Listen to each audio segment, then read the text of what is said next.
Did you sell her computer? I actually gave it away. Who died and left you boss? She asked me to sell it for her. Then you don't give it away. Let me tell you something, sir. You look like a very nice guy. I would unload her as fast as I could. Oh. This is Judy Justice. Leo is suing her brother, Jordan Thompson, and his girlfriend, Carmela Turturelli, for personal belongings. Court come to order. All rise. Judy enters. Be seated, please. Kevin approaches. Hello, Judge. Good. Case number 248, Bolio versus Thompson's Turkey Valley. Thank you. You're welcome. How old are you, Miss Bilio? I'm 31. You have 2 kids? I have 3 children. 3. How old are they? I have a 10-year-old daughter and 2 sons that are 4 and 5. What kind of work do you do? I stay at home with my children. And how long have you been staying at home? Since my first son was born. So for 5 years? Yep, my first son. And what had you done before? Housekeeping, and while I was pregnant with both my sons, I did do beet harvest. There came a time, sometime, I think, was it last year, that you needed a place to stay. Yes. 2021. Yep. Why?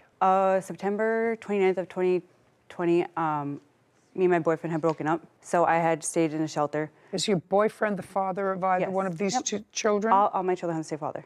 Me and him had broken up at the time, and I left from where we were staying at the time. Our living was West Fargo to the YWCA right away, the homeless shelter.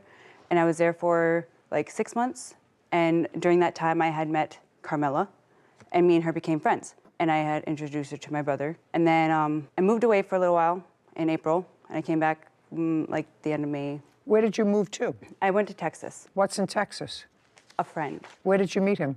Here in Fargo when I was 14 years old. So what brought you to Texas? That's where he was living, and he told me if I wanted to come live with him there, I could. You didn't have a job in Texas. He did. You? No, I did not. And from when to when were you living in Texas? I left April 15th, and I was there until like... Of 2021? Yeah. And then I moved back beginning of June, kind of. And then... Beginning of June of the same year? Yes. So you stayed there for 3 months? Yeah. And you moved with your children? Yep, all 3 of them. Yep is not an answer. Yes, all 3 of my children I moved. Okay, so you took them out of school in April. My daughter. Took her out of school in April. Yep, I did. And Yep is not an answer. Yes. And we moved. You took her out of school in April to go to Texas, to live with a friend that lasted 2 months. The fact is you took your daughter Yes. out of school. I'm just trying to figure out who I'm dealing with. Yes, because I had nowhere to live. Well, there's a big place, but where do you live, in what state? Minnesota. In Minnesota? Yeah.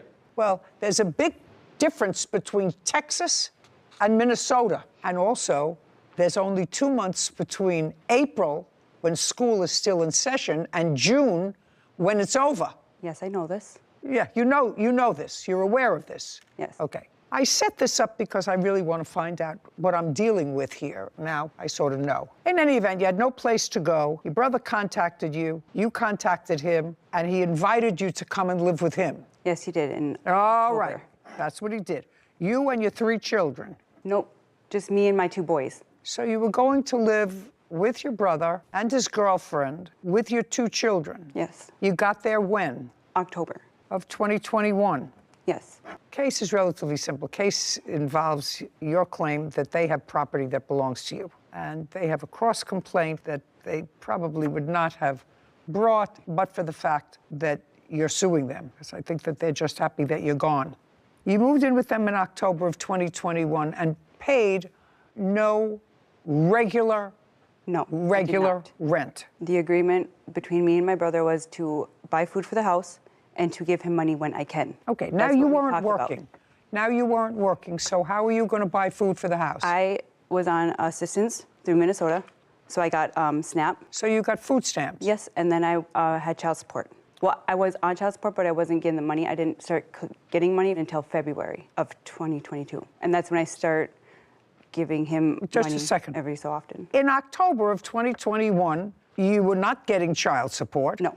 You were getting food stamps, Yes. which you said you would share with your brother. Yep, who lives, not yep is not an answer, who lives with his girlfriend, and how many children? We have no children. No children at all. We have dogs. That's fine. So you were sharing some of your food stamps with your brother and his girlfriend. All of my food stamps went to the house. Well, that's where you were living. Yep. Yes, it was. Yes, that's where you were living with your Yes. 2 children. Yes. Okay. What kind of work do you do, sir? I'm currently unemployed. And what does your girlfriend do? She works for a cleaning service. Okay. Now, there came a time that you got a substantial amount of money from the government. What month and year was that? Just this past April. How much did you get from the government? It was taxes. What kind of taxes? You haven't worked in 5 years. It was the child tax credit, and I did work when I moved back from You Texas. told me you hadn't worked in 5 years. I want to know what you got money from the federal government for. That's what your brother says. And I was curious, that's why I asked you the questions about working. It is. So don't make it up. It slipped my mind. What? I'm sorry. So that did doesn't slip your housekeeping. mind. I did housekeeping, laundry, in a hotel when I moved back from Texas with my mother. Month.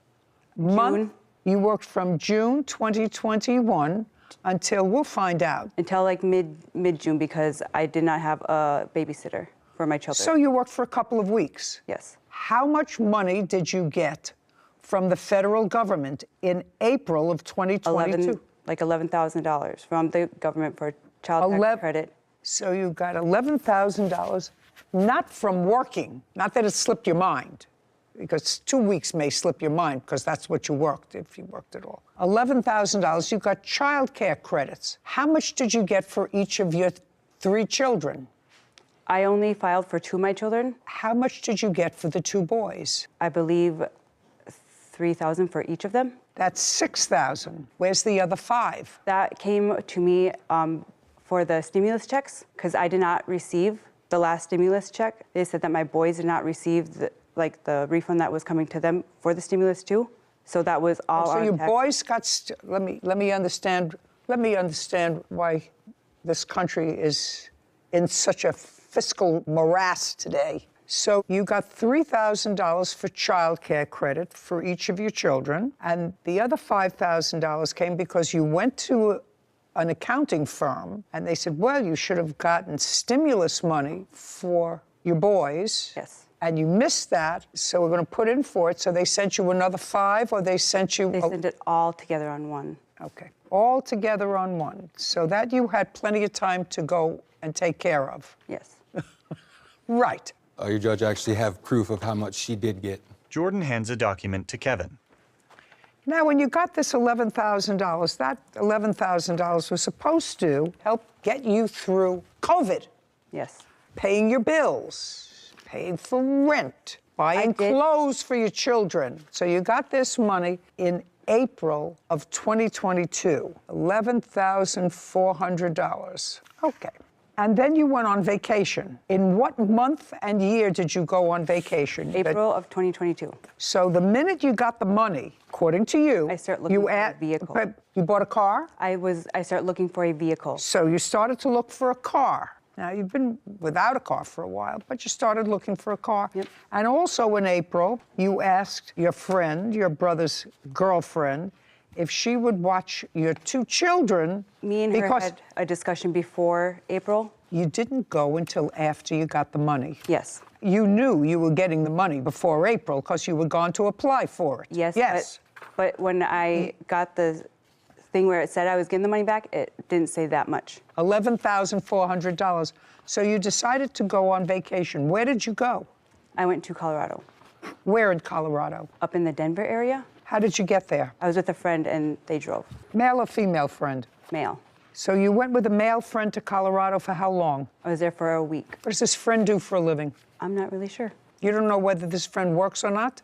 I met him last year and I kept in contact with him throughout the whole year.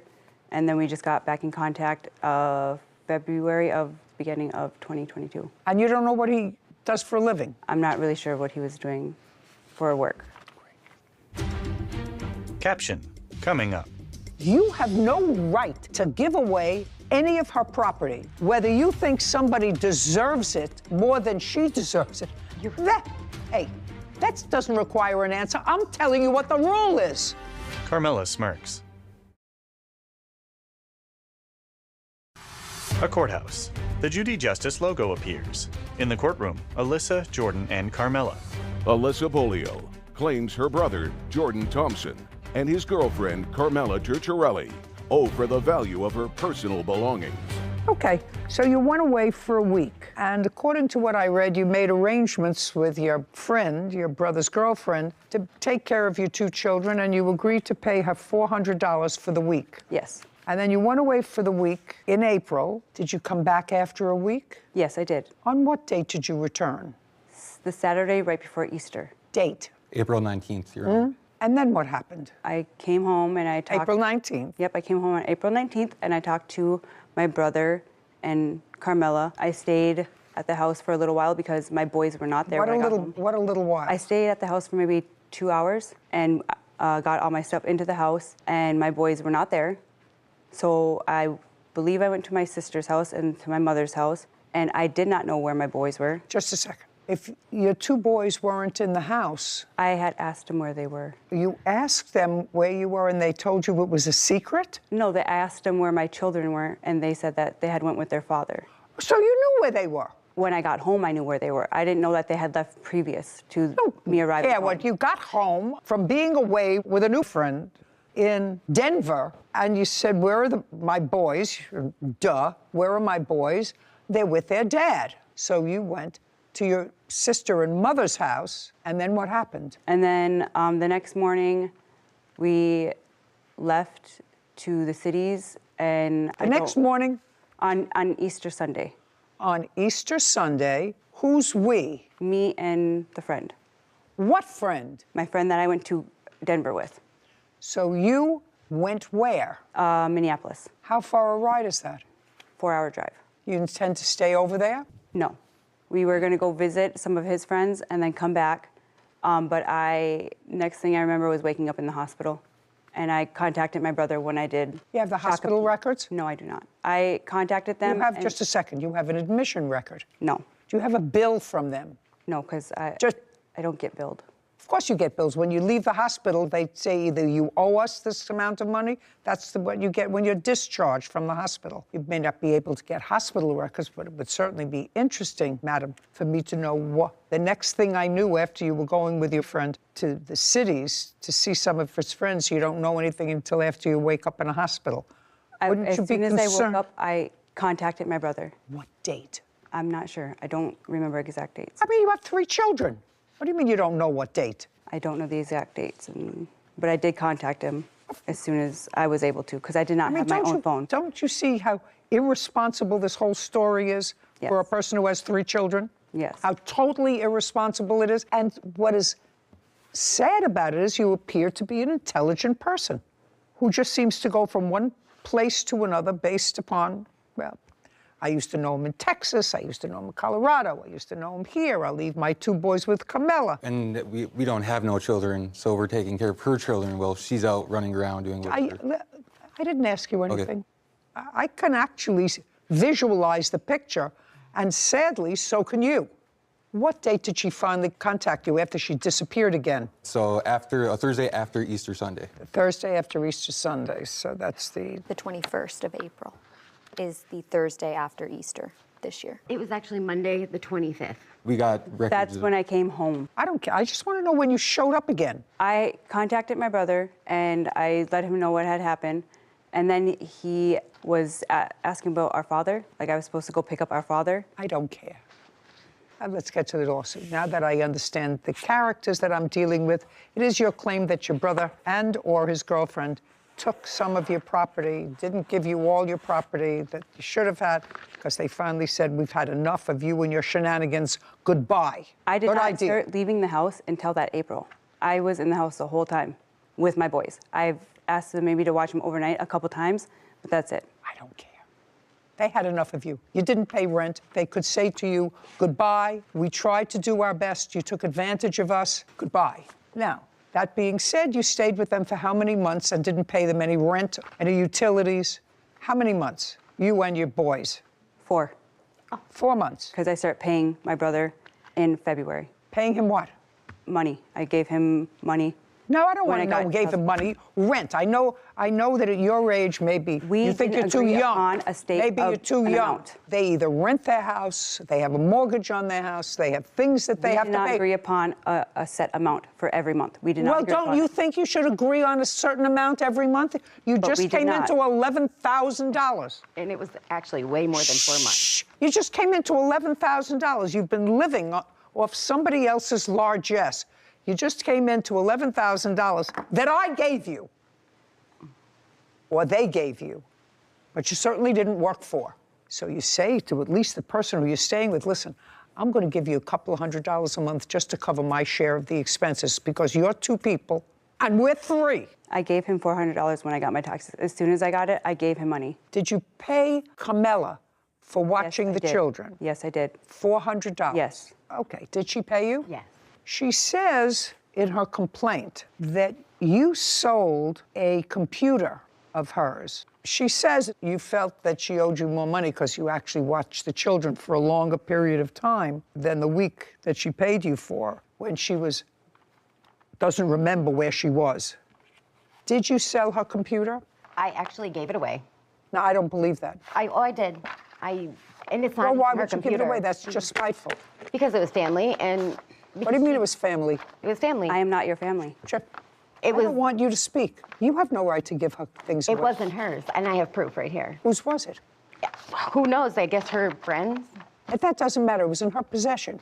It was in our possession, It actually. was. She left it with us I when left she it- left. I left it at the house. No.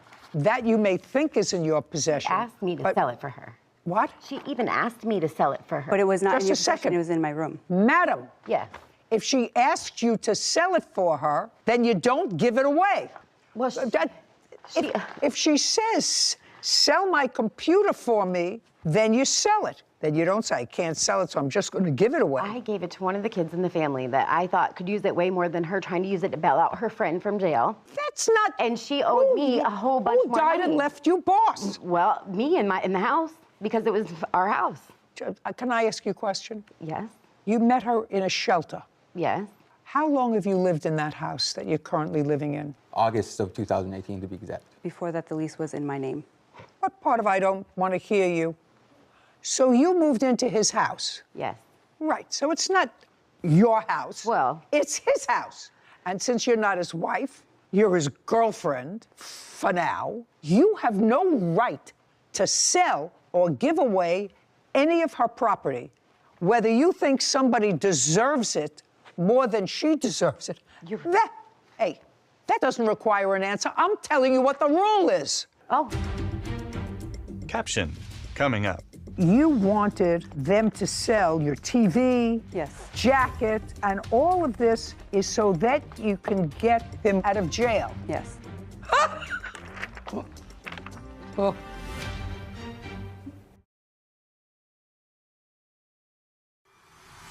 A courthouse. The Judy Justice logo appears. In the courtroom, Alyssa, Jordan, and Carmela. Alyssa Bolio has accused her brother, Jordan Thompson, and his girlfriend, Carmela Turchiarelli, of wrongfully selling her belongings.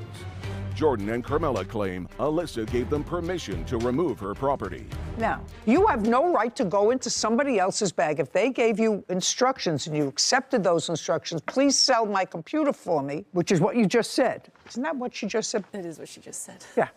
Yeah. Sell my computer for me, and you decided not to sell it, but just to give it to somebody else in the family who could better benefit from it. You got to pay for the computer.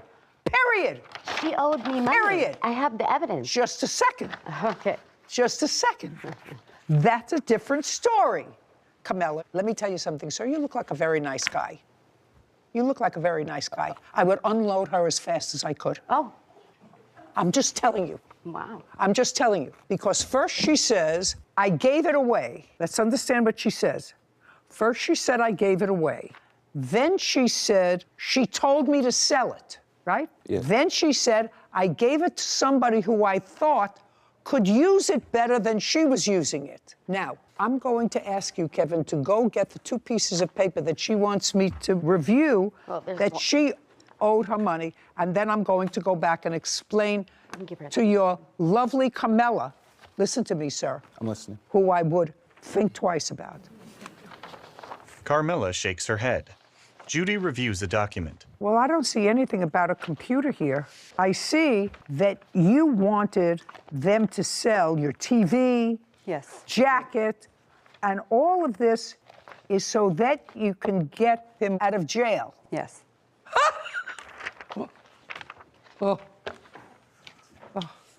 I didn't see anything about the computer. I see the TV, I see a jacket. Here, it's right here. Just a second. It's not in the ones you gave me, but I'm glad you gave that to me because I have some indication that she did, in fact, ask you to start selling stuff because this is the same person Yes. that you went to the cities with. Yes, and then. Yes, when you forgot where you were and woke up in a hospital. Yes. Judy shakes her head. Okay, found someone who wants that digital graphic computer. So can you put it in the living room or by my door? So you were going to sell your digital computer. Yes. Was it his computer? It was, but he had given it to me. So you wanted to sell it. Yes. And you say, I'm not giving it to you until you pay me what you owe me for childcare, because you felt as if she should pay you more money because you watched the children longer than a week. And there's a couple other reasons. And She owed me whatever, and a other- pair she of owed me- shoes. I don't care anything about that. You have a bill for the computer? Yes, I do. I'd like to see it. Alyssa produces a document, then hands it to Kevin. He brings it to Judy, who reviews it. No, I don't like this because the date was changed. The date the order was placed was to April 18th, 2022. So this is not a legitimate, it may be a legitimate price, but it says order placed on April 18th, 2022. You want to take a look at that? Because that's phony. Somebody changed that. No, somebody changed it. Okay. Do you understand? Yes. When did you get it? I got it in April. I don't believe this. Take a look. Judy hands the document to Sarah. When did he go to jail? The 25th Of April. what? Of April. And you left on vacation with him when?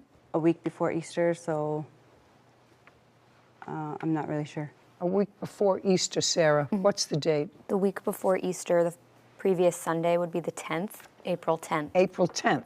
And you were away for a week. Yes. And then you don't remember where you were. No, that was the second week. That was the second week. Yes. I was in Colorado for the full week, and I came back the day before Easter, and then I left on Easter Day, and then And when did you get this computer? You see, that's what I'm asking you. When could you possibly have gotten this computer if the bill This is dated the 18th, of April? which I believe they said was the day she came back.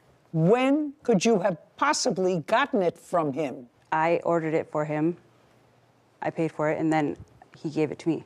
Listen, I suggest you both get your acts together. You get nothing from your brother. Just consider yourself very, very lucky that he took care of you and that he let you come into his house. I would suggest you not do it again, and maybe she'll get smart. She has 3 children.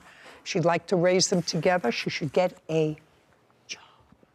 Find a way of making a living.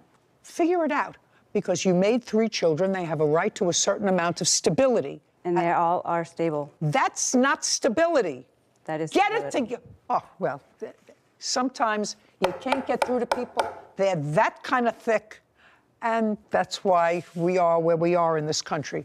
Do you understand? Yes, Think sir. twice. I know you tried to be a good brother. Yep. Think twice about doing it again. By the way, does your mother work? Yes. And it mentioned something about a father. What kind of work did your father do? I don't really remember. He was a logger. Both your parents work. Yep. Good. Evidently, it didn't rub off. Thank you very much. Your case is dismissed, as is your counterclaim. This court is adjourned. Outside the courtroom, Alyssa, then Carmela and Jordan.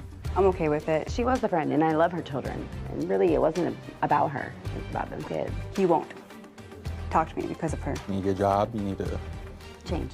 change. Something needs to change with her. I don't really care. Hopefully she does figure it out. The kids deserve it. He deserves it. He's a good brother. Judy and Sarah. You know, that case takes me back to my family court days.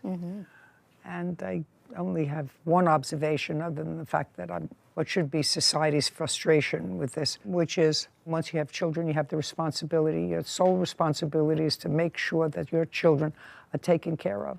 You have to say, listen, my social life takes a backseat. Everything else takes a backseat.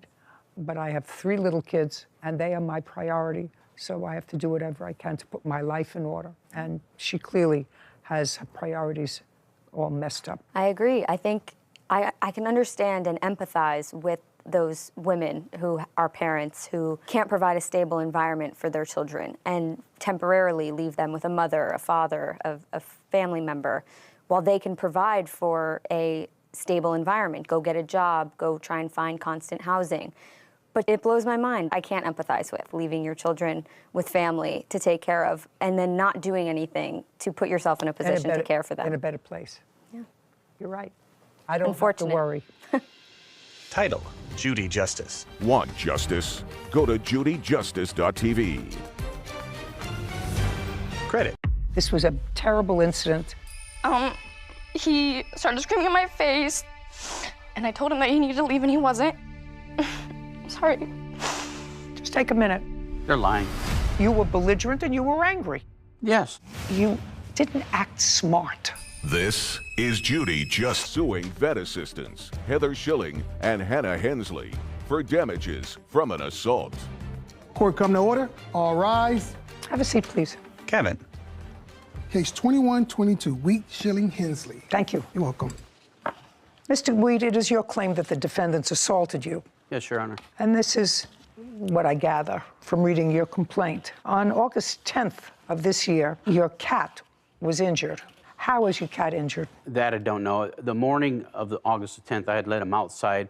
When he came back in, he was acting peculiar. I picked him up and noticed that he had 2 long, deep gashes on between his chest and his stomach. At what time was this? Approximately 10:45, 10:30. And the defendants work at the vet where you have taken the cat before. Not this particular cat. I have 3 cats total, and I had good service from them, so naturally I went back. They work at a vet where you had taken an animal, maybe not this one, before. Correct. So at that time, you put the cat in the car and drove over to where the vet's office is. Yes. And during that time, they had a COVID protocol in the vet's office. And the protocol, I assume, correct me if I'm wrong, because I know I've taken my pets to the vet during COVID. You get to the parking lot, you call, they come out, they check in the animal and what's wrong. And then they come out when someone is ready to see the animal. They bring them inside. You do not come into the office. Is that your protocol? Correct. Is that your COVID protocol? Well, it was in a couple of vets where I took our dogs. Were you aware of that protocol? No, Your Honor, not at all. So tell me, what happened when you got to the vet's office? Is there a parking lot? There is. There was one other vehicle there. It was pulled up in the front of the door, the very first The spot. papers indicate that there is a chart or a video of the parking lot. Is that correct? We drew a diagram that they based that on. Okay. So that would be a fair representation, sir, of the vet clinic, and there are parking spaces in front of it? I believe so, yes. Where did you park?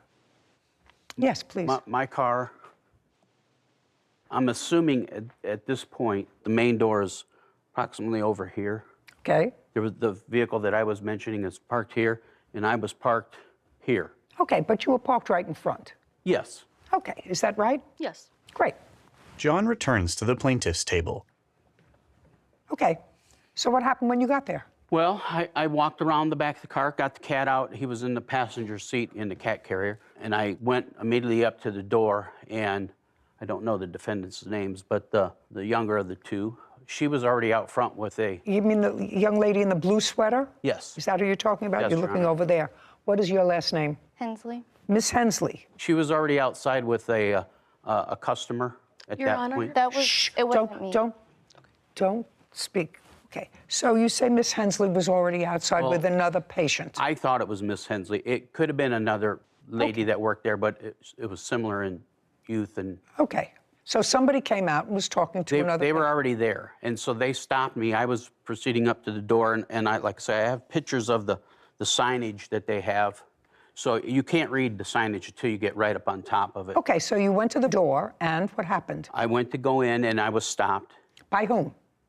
The lady that was outside. Okay, and the person who was outside stopped you. And said that you couldn't go in, so I stopped. I told him that it was an emergency, that my cat was injured. You told the lady outside? That was outside, absolutely. Told him that he was injured and that he needed to see somebody immediately, the vet. And they suggested that I needed to call, and I couldn't understand that because I was already there. I said, "Can you just go inside and let him know that I was here?" That seemed reasonable to me. What they told you was to get back into your car with the cat and call the... No. Or just call? Just call. So I said, So she was talking to the person, who I assume is a female, because you say Miss Hensley, Miss Hensley or someone resembling her. They were taking care of another patient that was outside. Yeah, when they stopped me before I got... And said, stop. Correct. Call, right? Correct. And you were upset, and you said, well, why can't you just go inside and tell them that I'm here? Yeah, well, because she was with somebody else. Well, it appeared to me that they were done.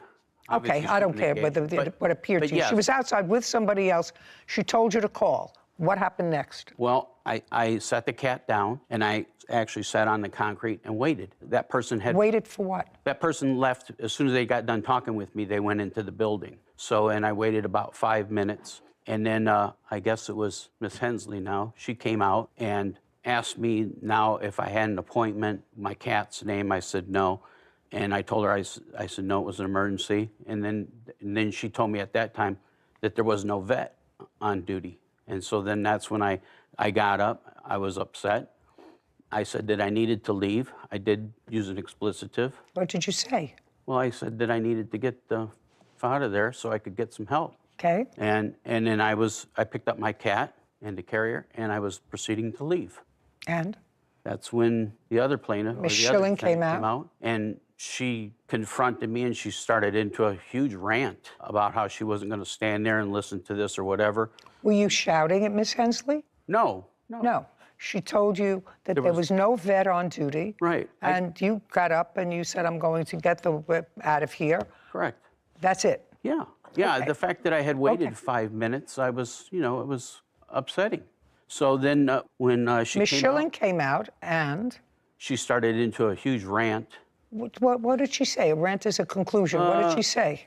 Well, she had her voice raised. She was shouting at me. What did she say? She said that she wasn't going to stand there and let me say things to this other woman. So then I just looked at her and I told her basically to shut up. So is that what you said to her? I told her to shut up.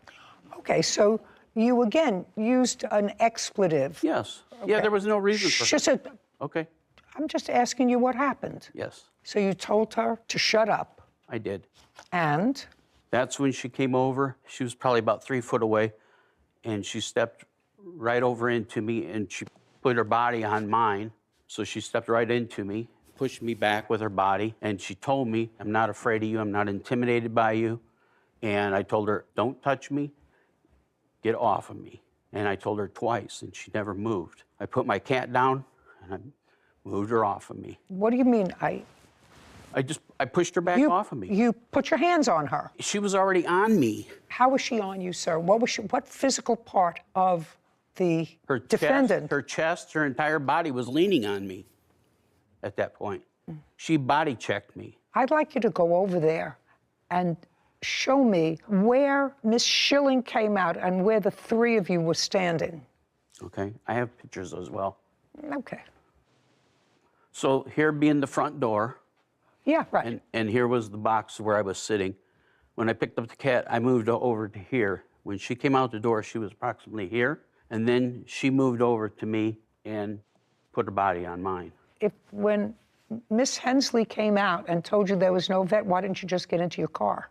I was leaving. Well, when she came out, why didn't you just go into your car? No, the first lady that I encountered never told me there was no vet. No. I understand that. When Miss Hensley came out and told you there was no vet, why didn't you just get into your car? I was leaving. I had picked up my cat and literally was walking away. I had walked from here to approximately here. In that meantime, she came out, and I had my back to her at first, and she started to yell. No, he wasn't. He was yelling in my face. Just a second.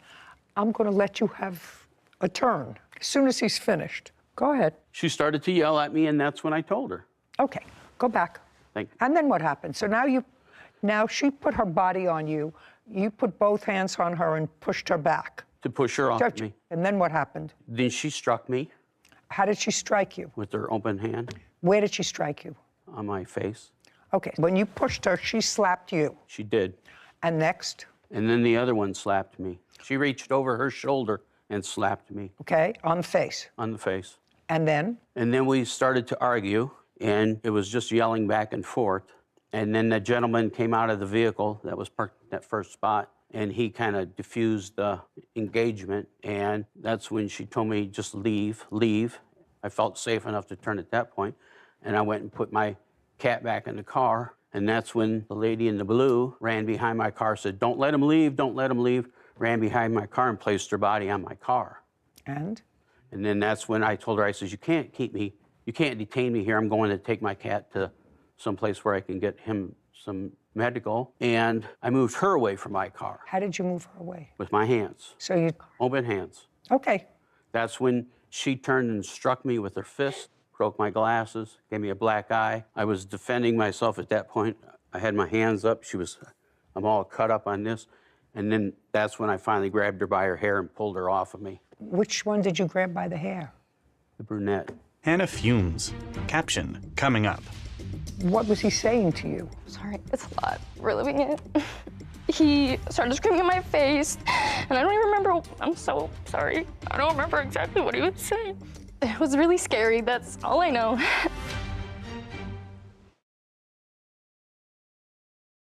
A courthouse.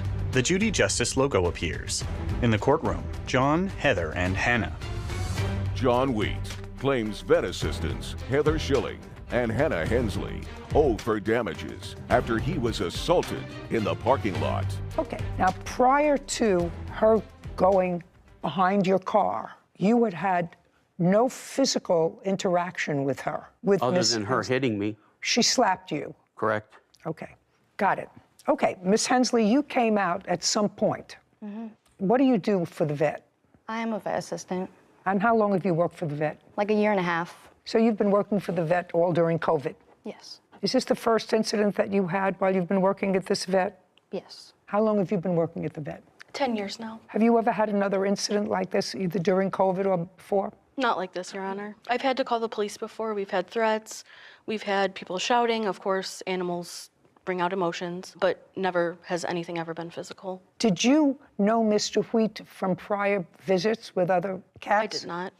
I do know that we had seen one cat once before, and that actually was during COVID. During COVID? Yes. So you checked, and it was the same COVID protocol? Yes. Leaving one? We've had the same protocol since COVID started. Okay. So the last time you took a cat there, you were familiar with the COVID protocol. Though, just think about what you're saying to me.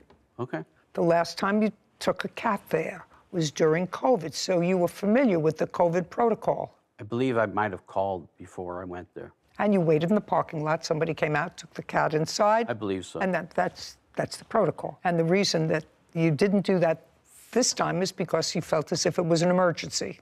Yeah, I was not aware of any protocol. Yes, you were. No. Oh, yes, of course you were. Of course you were aware of a protocol, sir. The woman outside told you that there was a protocol. She said you have to call first. And she was speaking to somebody out in the parking lot. You know, you've had animals for a long time. When I go to the vet, there usually isn't somebody out in the parking lot. So you know that there's a protocol because you know that somebody else was out there talking to a patient and said to you, you have to call first. After, yes. And said to you, you have to call first. Okay, now you want to tell me what happened when you first interacted with him? Yes, so he was sitting outside, and so I went out and told him that he would have to call to check in, that we were curbside, and he said that he wasn't calling anybody. And I told him that I was very sorry, that was not how we ran things, that he had to call and check in over the phone, and then that we would come out and then bring in his cat. And he said that he wasn't doing that he wanted to see a doctor then. And I was like, you cannot do that. And so then I asked him, did he have an appointment with us? Like, what's the cat's name? I'm not even sure, you know, what we're dealing with here. I need to get an idea of what we're dealing with. And I think he said the names of the cat was Pebbles. I don't even know. I'm not sure. But I asked if we had an appointment. He said no. And then I asked him what was wrong. And he said, the cat's bleeding out. She's dying, or something along the lines of that. Screamed at my face. And so I said, sir, I'm so sorry. You need to go to an emergency clinic. We don't have a vet today. And so then he started screaming in my face, got up, screaming in my face, this. Was there a vet there that No, day? we were doing tech appointments that day, so just like nail trims, things like that, things that we can do without doctor. So there was no vet there? Yeah, there was no vet. So you told Kim you have to go to an emergency room? Yes. And when you said there was some shouting, what was he saying to you? He was basically saying... No, not basically. It happened a long time ago, so honestly, I don't remember the exact words. Okay, so you don't remember exactly what he said to you. He was angry. Okay, he sort of acknowledges that he was angry. Then what happened? Sorry, it's a lot. Reliving it. I'm sorry. Sorry. He started screaming in my face that we weren't helping and that he would be leaving, but he just was still screaming in my face. And I don't even remember, I'm so sorry. I don't remember exactly what he was saying. Just take a minute. It was really scary, that's all I know. And I told him that he needed to leave and he wasn't, and that's when Heather finally came out and told him that he needed to leave. She got in between us and was like, "Sir, you need to leave now." And she just kept saying, "You need to leave now." And he kept screaming in our faces, and she was like, "I'm not gonna have you screaming at my girls." That's what he's referring to when she got into his face. She said she did step into his face to push him away because he needed to leave. And she said, "You're not gonna be screaming at my girls." He still was being belligerent, not leaving. And at that point, that's when he spit in my face, and that's what caused me to shove him. And then So he grabbed... when you said, so we'll stop for a second, you came outside because you heard an altercation outside. Yes. Tell me what happened when you came outside. So I did come at them. I stood in between the two of them, and I told him he needed to leave. He needed to leave now. I told him I was not going to have him talking to my girls like that. That wasn't appropriate. He needed to leave. And he was still shouting, and then that's when he spit in my face. And then I did push him away to get back from me, and he stepped forward. I did smack him with an open hand, and then he pushed me. And what he's leaving out is he actually grabbed my scrub top, and he was pulling on my scrub top. And that's why Hannah had stepped back in. She tried to get his arm off, which probably is where the scratches came from, and he grabbed her scrub top at the same time. So there was more contact than... Where was the cat? The cat was actually behind me. He had left the cat there. Sounds like a little bit more, Mr. Wheat, than what you told me in your narrative. They're lying. First off, she said that when she just admitted to the fact that she told me that I needed to call. And that's what the first thing I said when I came and pulled up, is that the person that I met outside at the very beginning told me that I needed to call. Yes. And she just said that she told me I needed to call. There would have been no reason for the second person to come out and tell me that I needed to call. At that point, they came out and told me, asked me if I had an appointment, and I said no, that it was an emergency. And I had my cat the entire time with me until I put him down in order to push her off of me. That's the only time I put my cat down, and he was next to me the whole time. I would not have left my cat between her and me.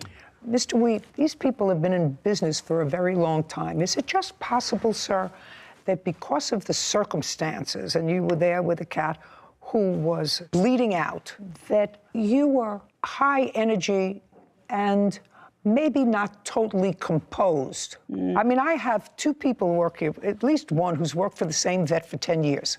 You've used this vet before. You haven't had problem with this vet before, and she's been there 10 years.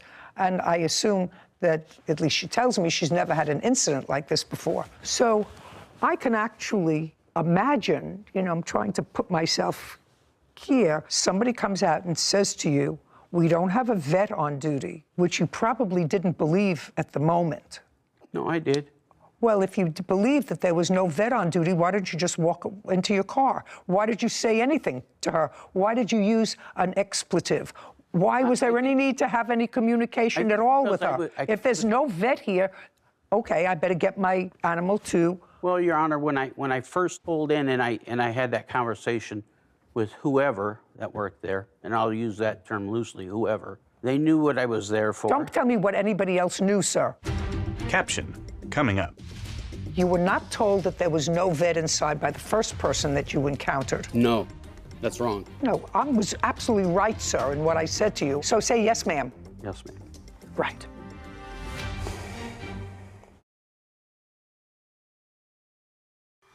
A courthouse.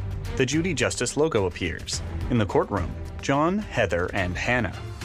John Wheat has accused vet assistants Heather Schilling and Hannah Hensley of injuring him after an assault in the parking lot. Go ahead. I explained that it was an emergency. Just a second. The person that you were talking to, you just told me, was dealing with another client who had another animal out in the parking lot. And I told him that it was an emergency. Okay. Well, you know, one man's emergency is not. How's the cat? Now? Yes. The cat's fine from that injury, but he's blind now. Well, fine from that. Did you get the cat to a vet? I did. How far away? 20 minutes. And what did they do to the cat? Clean and sutured. And you took him home? I did. And you took him the same day? I did. Yes. And when you went to the second vet, it was an emergency vet? It was. Okay. Did they have a curbside arrangement there? They did not? No. Had you called them if No. you drove? Well, you mean you drove 20 minutes not knowing if they could get to see a vet? They're open. How do you know? I've been there many times.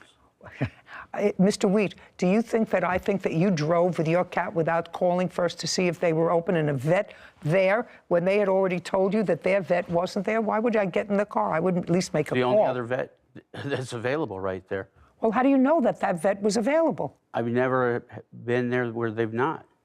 Okay. You have any medical records for me to see of your injuries? I'd like to see them. My injuries? Yeah. No. Well, I'd like to see them. I have pictures of my injuries. I'd like to see that. Miss Schilling said that you spit in her face. Is that true? That's not true. You're not. I don't have any lower teeth. When she was in my face yelling at me, and I was yelling back at her, that's when she made that accusation. It was more than just a little bit of spittle, Your Honor. It was what? More than just a little bit of spittle, Your Honor. He full-on spit. Okay. Do you have a police report? I do. I'd like to take a look at it. John produces a document, then hands it to Kevin. He brings it to Judy, who reviews it. Okay, so the police report indicates that they were called. I assume they were called by you? Yes. Because they responded to their location. And the police officer observed red marks on her neck and her hair falling out of her head. I do have pictures as well, Your Honor. Mm-hmm. That's when I pulled her off of me. Mm-hmm. That's when I got all those scratches in my black eye. I'd like to see the defendant's photographs. Okay. Heather hands documents to Kevin, who brings them to Judy. A photo of John with a black eye. Mr. Wheat, I've read the police report, I've looked at your pictures, and can I see pictures from the defendants? A photo of Hannah's bruised neck and of a small bald patch on her head. I do not have a cross complaint. Your answer, Ms. Schilling and Ms. Hensley, both indicate this was a terrible incident and you just wanted to go away. Yes, Your Honor. You too. You too. I did call the police. You too. I called the police before they called the You too. Mr. Wheat, you know, there are certain things that are common sense. And the common sense of it is you were upset, you were aggravated, you were angry, you were not getting what you needed. You were not told that there was no vet inside by the first person that you encountered. So No, you wrong. Well, I wasn't told until after the second person came. I said, no, I was absolutely right, sir, in what I said to you. I said you were not told by the first person that you encountered that there was no vet inside. So say yes, ma'am. Yes, ma'am. Right. It wasn't until Miss Hensley came outside that she told you that there was no vet inside. That is correct, ma'am. That is correct.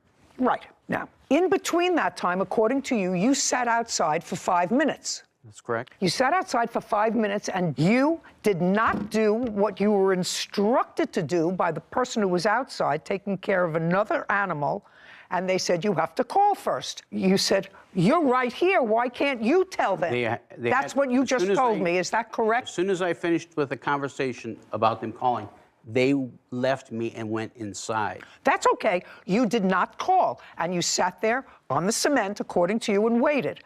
Then she came outside and told you there's no vet. That's correct. Okay. By that time, you were very angry because now you had a cat that was sick. Oh, yes, absolutely. It says so in the police report that that's what you said. You said you were belligerent. I was. You were belligerent and you were angry, but the first physical contact that happened was the defendant to you. But you say you were belligerent and you were angry. Yes. And you honestly said that to me. Yes. Yeah, okay. You didn't act smart. If I had my animal that was bleeding to the vet and they said call, I would have called. And if I didn't call and if I waited outside and somebody came outside and said to me, the vet's not here, All I would have said is, why didn't somebody tell me that before? Because I waited out here for 5 minutes, even though I didn't do what I was told to do, which was to call first and check in. Do you understand? Your case is dismissed. We're done. This court is adjourned. John, then Heather and Hannah. Obviously, I have to stand by what she said. I think that it was very fair. I think that she saw that he was an angry man who was upset about his cat. They were the aggressor to me. As soon as he was screaming and yelling, I think that that was the line. I was holding up my hand trying to protect myself from her. She hit me, broke my glass, gave me a black eye. The sooner that you leave, the sooner you can get your cat treatment. I was upset at some point, I would have to say. That's true. Pretty bad. I've been having issues like working with people coming up to the door. Cat survived. He is not welcome. The police did place a no trespass, and that was honestly our goal. We just didn't want him to come back. You know, people get really upset when their pets are injured and they can't get immediate care. It's not quite as acute, probably, as when your child is sick and you take them to the emergency room and there are 500 people in the emergency room, but your child has a sore arm. You don't know if it's broken or not, you know, and you're agitated.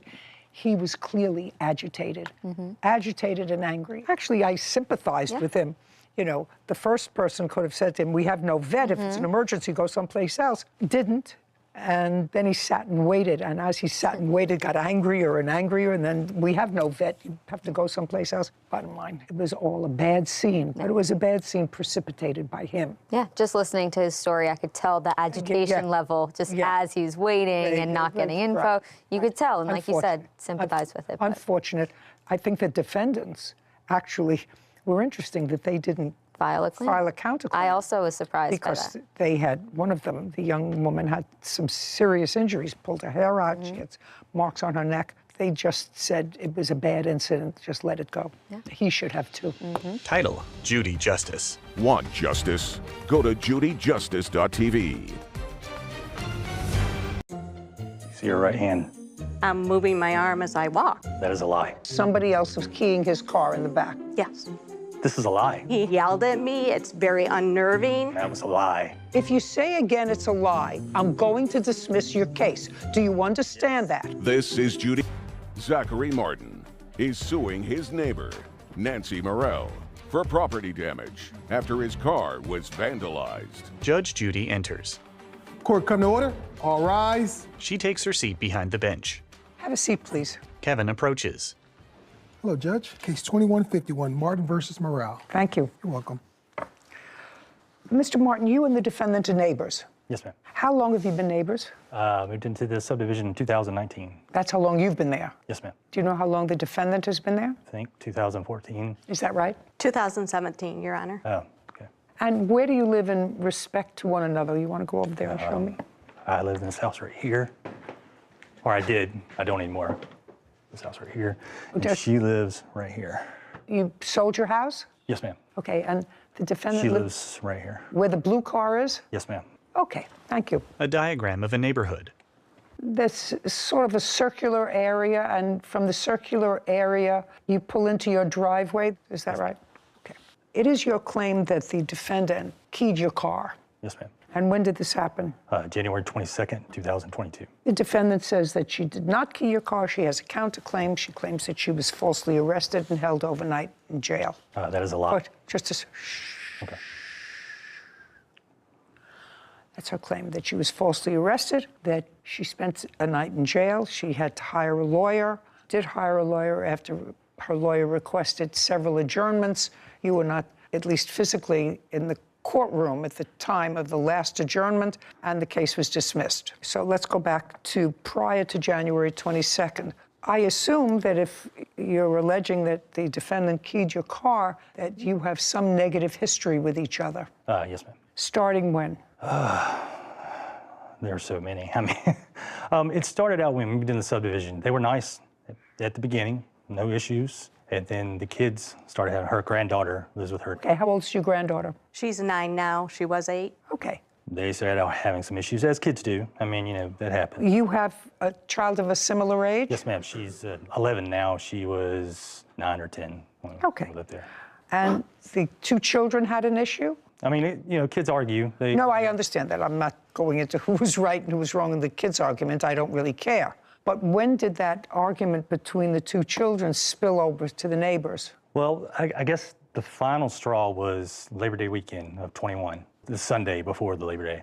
We came home late. It was about 7 o'clock. We were working, and we told Jillian we were going home for a little bit, and she said, I want to swim in the pool. So, all right. Jillian is your My 10-year-old? Yes, yes. And of course, she said, well, that's boring, Daddy. I want a friend to swim with me. So I said, okay, one friend. That's it, because your brother's going to watch you, and then we're leaving to go back to work. So she goes next door to Patrick's house, which is the next door neighbor, and she asked Patrick to come over and go swimming. He comes over. At the time, I didn't know this. At the time, At the time, the defendant's granddaughter was there. Yes. At Patrick's house. yes, Got it. So your daughter went over and invited Patrick Right. to come and swim. right. And not You had told her that she could have one friend in the Right. pool, so Patrick left to come swimming, leaving your granddaughter alone. well, she had to go home. She had to go home. Yes. She came home. So just a second. That's what happened. Okay, you had a grandchild who had hurt feelings. I assume She had actually hurt. went over to go swimming. She thought she was invited too. You had a Then- child with hurt feelings. And I went to ask what had happened. Okay. That's this big hoopla. Okay, now your grandchild comes home. I assume she was upset. Was she crying? Yes. Okay. And that was about what time? In the evening. I honestly can't remember. Okay. And when she came home crying, tell me what you did. Went out and, honey, what's wrong? What did you do? Are you okay? Yes, and she told you what happened. Said I went over to Jillian's. She invited us swimming. And when I got there, her dad said only one person could swim. Okay. So she came home. Okay. And what did you do next? That's not what happened. I talked to her, calmed her down, and I went over and said, hey. You know, just a second. You walked from your house where the blue car is. Yep, around the corner. Did you take your granddaughter with you? No, ma'am. Okay. She's lying. And what? Shh. If you do that again, I'm All just right. going to dismiss your case. Do you understand Yes. that? And you know, it's Yeah, easy. I got it. This isn't my case. It's your case. I know. So you walked alone to his house. Did you knock at the door? Did you go outside? I want you to tell me exactly what you did. I don't remember if I went to the front door, if I went to where the pool is, and I do believe Mr. Martin was out there. Okay, so Mr. Martin was out there, and you said it in that kind of a calm tone? What happened to my granddaughter? Why is she crying? Well, she told you why she was crying when she was home. She told you she was crying because she went over there to swim, and Mr. Martin said you can only have one person swim with you. Which is totally out of character. The children swim together all the time. You mean at Mr. Martin's pool? At Mr. Martin's pool, and if they need another adult, Just a second. I go. So they swim all the time in Mr. Martin's pool, so you wanted to know what happened on this occasion when he said only one person can swim. Yes. And you said it in just the same kind of conversational tone that I'm talking in, is my question. I was very calm at the beginning, yes. Oh, okay. And so you said to him what happened, and what did he say to you? I don't remember exactly. It was to the effect of his son was going to watch them, and he could only have one child in the pool. Right, that he wanted his son to have responsibility of only watching one other child other than his sister. Correct. Right, well, that sounds reasonable. And that's fine. Just a second. So how did it escalate? He said, I only wanted one child in here. My son's going to watch the kids. We have to go back to work. And that should have been it. Why wasn't it? I don't know. Caption, coming up, Zachary at the diagram. So I walked back out and looked at the Pathfinder, and that's what I discovered, the scratch across the back. It's bright white, so that indicates it's fresh. I told her while she was standing there, you're going to jail, I'm gonna call the police. Okay, now I'd like to see the video. Nancy rolls her eyes. A courthouse. The Judy Justice logo appears. In the courtroom, Zachary and Nancy. Zachary Martin claims his neighbor, Nancy Morrell, keyed his car and owes for the repairs. Nancy is countersuing for a false arrest and lawyer fees.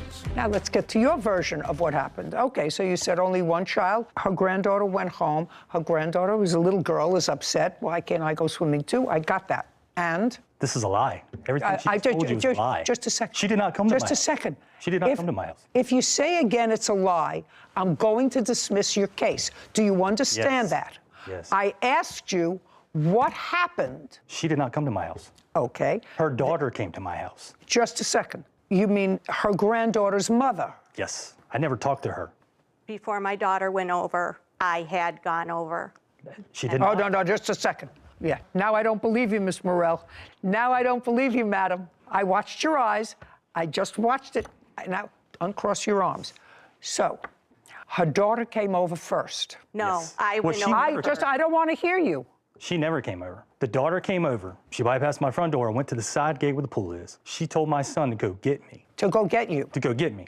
I came out and she called me a jerk. You should let her swim in the pool. Blah. I just told my daughter, look, you can have one friend because your brother's watching you. It's not fair for him now to watch 3 kids. Just 2, that's all. I told her, I said, look, I don't know what you're talking about. I said she could have one friend and that's it. She proceeded to call me a jerk. She said some other choice words I'm not going to repeat, in which case I did cuss her out and told her to get off my property and not to come back again, anybody in her family, or I would file trespass charges. Okay, and that was on the Sunday before Labor Day? Yes, ma'am. And when did this incident happen with your car? January 22nd. After that incident on Labor Day weekend, did you have any other contact with the defendant? Yes. When? So I think it was right after Jillian's birthday on November the 21st. I think it was like a week, like December the 1st, I think. And this is really sick, but it got to the situation where she would watch my kid. And every time my kid would go to Aubrey's house or Patrick's house, she would take toys, she would unpack her stuff. And I told her, I said, look, you can't play with her. So they would wait 10 or 15 minutes till she got unpacked and get all comfortable, having a good time. She would send her granddaughter over there. She had to pack her stuff up and come home. She would come home crying many times. So then it got to the point where Patrick, he would come over to our house. He'd be over to our house all the time. They would get on trampoline, play video games, blah, blah, blah. So I was doing something one day and then the camera went off and I give me a look at my iPad. Here comes Nancy up my driveway. She knocks on the door and she says, can we play? And I said, no, you can't play. Get off of my property. File trespass charges if you come back. That was, the last time I interacted with her until she keyed the video. Well, it's not my job to be judgmental in a social way, but I have to tell you, I would have handled it a little differently with her. She wasn't the one who behaved badly. I wouldn't visit her daughter's bad behavior on an 8-year-old. There are kids who live right around the corner from each other, and it seems to me that the bad behavior of a parent or a grandparent shouldn't impact on a child. The granddaughter is a nice little girl. Well, I mean, if you say so. I mean... Is she? Well, she spread rumors about my daughter and said that, she told Aubrey that my daughter stole some of her toys, and that was a lie. Okay. All right. Well, it sort of started to get nasty. Let's get back to the keying of the car. So that happened in January. So tell me about the January incident. Okay, so she got up January 22nd. It's a Saturday. She decided to walk her dog. She's walked her dog. Oh, over there. Show me what you saw. Okay. Zachary at the diagram. So she decided to walk her dog, and so she walks up the sidewalk. Well, you didn't see that. No, not right here. No, you didn't see that.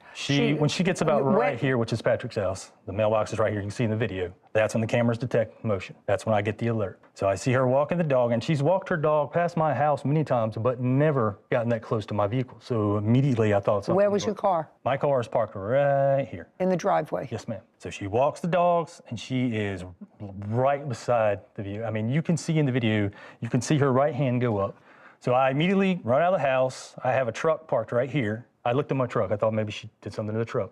I looked at it, didn't see anything. I went back inside and I said, well, wait a minute, let me go back outside and look at the Pathfinder. So I walked back out and looked at the Pathfinder, and that's what I discovered, the scratch across the back. It's bright white, so that indicates it's fresh. I told her while she was standing there, you're going to jail, I'm gonna call the police. Okay, step back. When you said to her, you're going to jail, I'm going to call the police, did she respond? I don't think so, no. Okay, now I'd like to see the video. Okay. Footage of Nancy walking her dog. You can see as her hand goes up right there. Nancy disappears behind the vehicle, then emerges and hurries away. I'll take a look at it again. Is there any reason that you stopped behind his car? Is there any reason? Stopped to sniff, I stopped with him. You see her right hand right there. I'm moving my arm as I walk. Yes, and that's where the scratch is. Okay, can I take a look at the photographs of the scratch, please? Zachary produces photographs, then hands them to Kevin. He brings them to Judy, who reviews an image of a scratch on a vehicle. Okay, so based upon what you saw, you called the police. And based upon that, the police came, interviewed you, and viewed this tape. Actually, I had contacted the police after he had yelled at me. He's a little incorrect. Could I show you where? Sure. I did walk my dog around here. His cars impede the sidewalk, so I moved. And I had completed my whole route over to about here, and he did indeed come out and yell at me. I caught a few words of it, said I'm walking my dog, waved my arms, and continued on. That's not the first time he has yelled at me as I've been walking, and I went home and I filed an incident report, and I do have that. Just a second. The second time I've been walking and he's come out and yelled at me, it's very unnerving. That's a lie. We're very far. Sorry. It's going to cost you getting your car fixed. It's something you don't understand. I have it. Something you don't understand. I'm allowing both of you to tell me your sides of the story. You can't say that's a lie. Do you understand? Yes, I'm ma'am. not cutting you off. I let you tell me your story, sir. I let you tell me what happened, and I want to give the defendant the same opportunity. You can't interrupt her. Now you understand that? Yes, ma'am. Okay. I will tell you what I don't understand, Miss Morell. You see, if I had got into a kerfuffle with him, which you had, because he said you and your granddaughter, which I actually think was socially wrong with regard to your granddaughter, but with regard to you, he doesn't want you there, right? I wouldn't walk up a cul-de-sac to go past his house. If it were me, I see plenty of space where you can walk. You can cross the street from your house and walk in the street the other way. And then when you come back, you can walk the other way. You don't have to go inside that cul-de-sac to walk anywhere near his house. That's looking for trouble. Caption, coming up. Can I just say something? About what? The trend that another gentleman, he tried to accuse of scratching his car. Are you her husband? Yes, ma'am. Okay, I'm going to let you stand up now, and you're going to show me where he accused somebody else of keying his car in the back in January. Show me.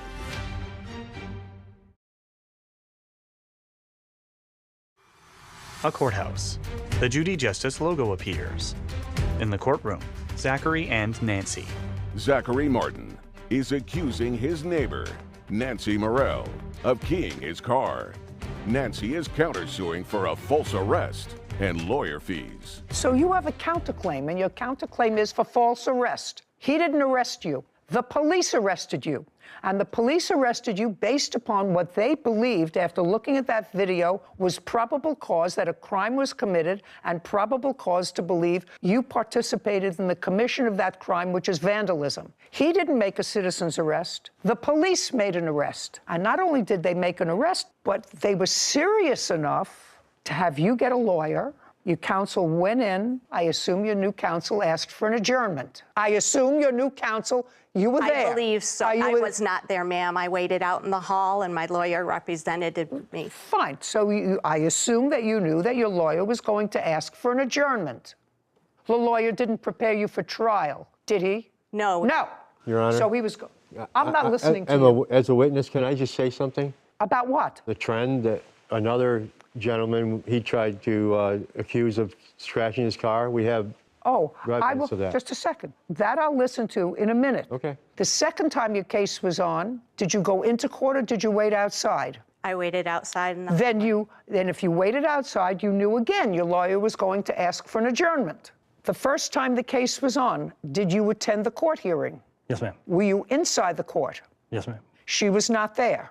She was outside. Yes, ma'am. The second time when the case was adjourned, were you in court? Yes, ma'am. Was she there? Yes, ma'am. Outside or inside? She was outside. Did her lawyer ask for an adjournment? Continuance. A continuance? Yes, ma'am. Same thing? Yes, ma'am. Did it happen more than twice? Yes. On the third time you went to court, did you go to court? Yes, ma'am. Was she in court? Yes, ma'am. Inside or outside? She was outside, and what happened, I had sold the house, and we moved an hour away. Just a second. You were there? Yes, ma'am.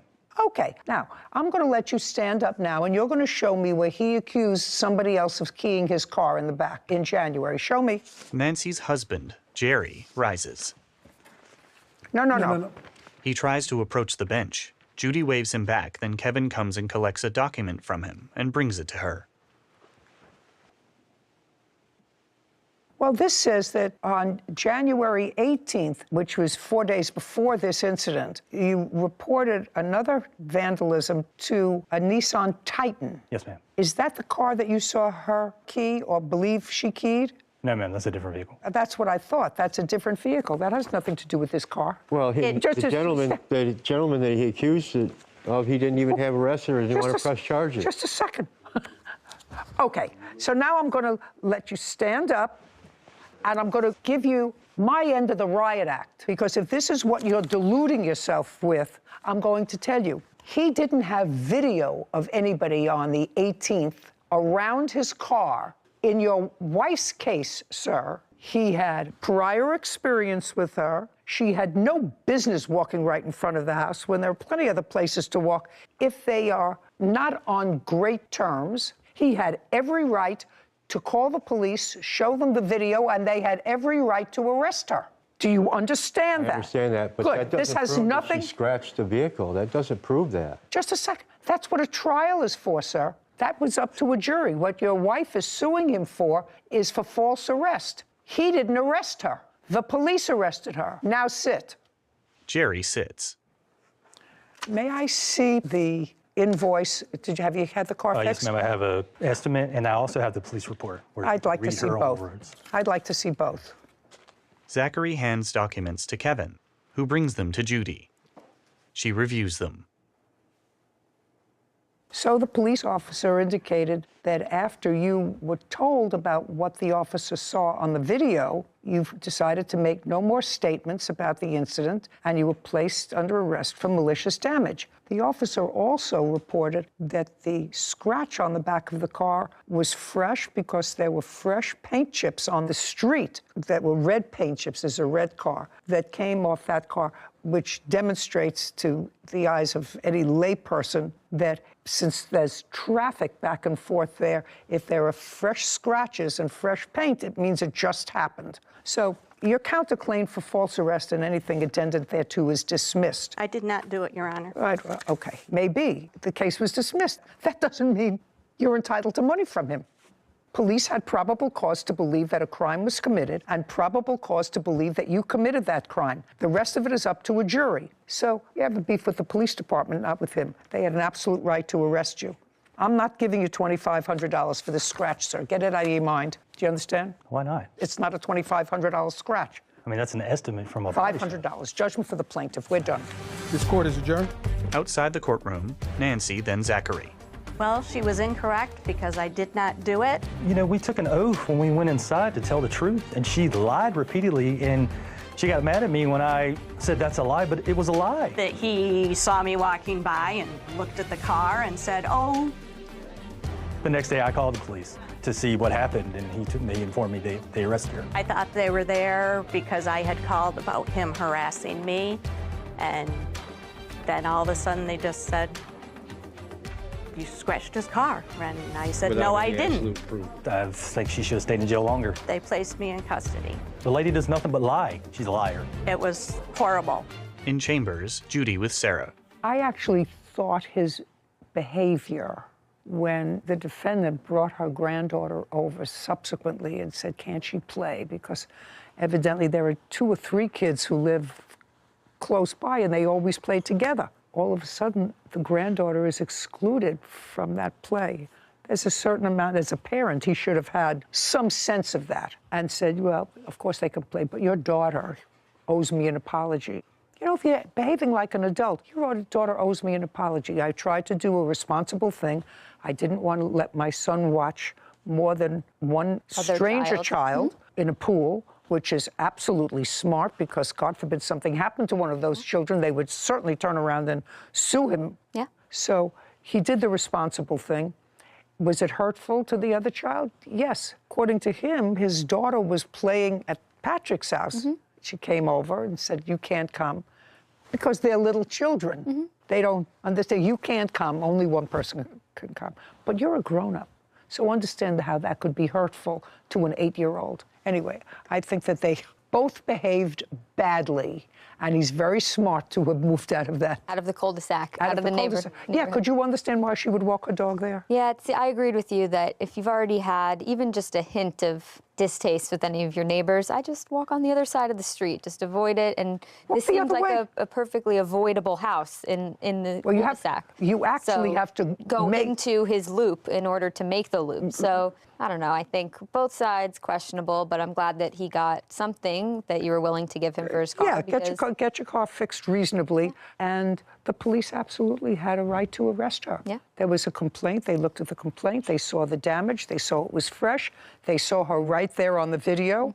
They had a history of bad feelings between them. They had an absolute right to arrest her. Yeah. Too bad. I feel sorry for the little girl. Title, Judy Justice. Want justice? Go to judyjustice.tv. I had seen him showing sexual videos of myself. Revenge porn. She lies all the time. He sent this to my boss at 1:30 in the morning. It's a very graphic email to her boss. Why would you send this to her boss? This is Judy Justice. David Self is suing his ex-girlfriend, Joangela Stroger, for a phone and gas money. Court come to order. All rise. Have a seat, please. Kevin approaches the bench. Case 2087, Self versus Stroger. Thank you. You're welcome. Judy turns to David.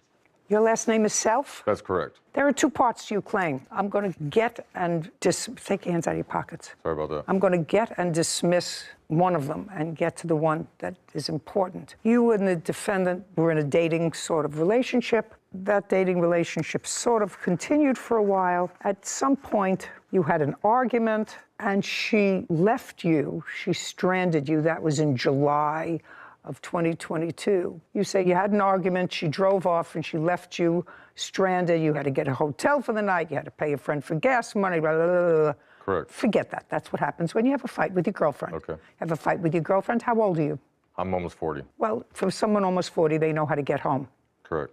Okay, good. So let's get to what your lawsuit is. It's really about a phone that you say the defendant is responsible for losing or taking. Taking. I have video to prove taking. And the defendant in some way acknowledges that she disposed of your phone, and she says she had very good cause to dispose of your phone. She's going to tell me why. So I'm going to get some dates from you, Mr. Self, and I'm going to, at the same time, explore what I see is her answer and her counterclaim. Okay. Now, after the two of you had broken up, Miss Stroger was at a bar, and she was at a bar on what date? I would say that would be the 16th. It was actually on the 19th. August 2nd. Was it 8/2.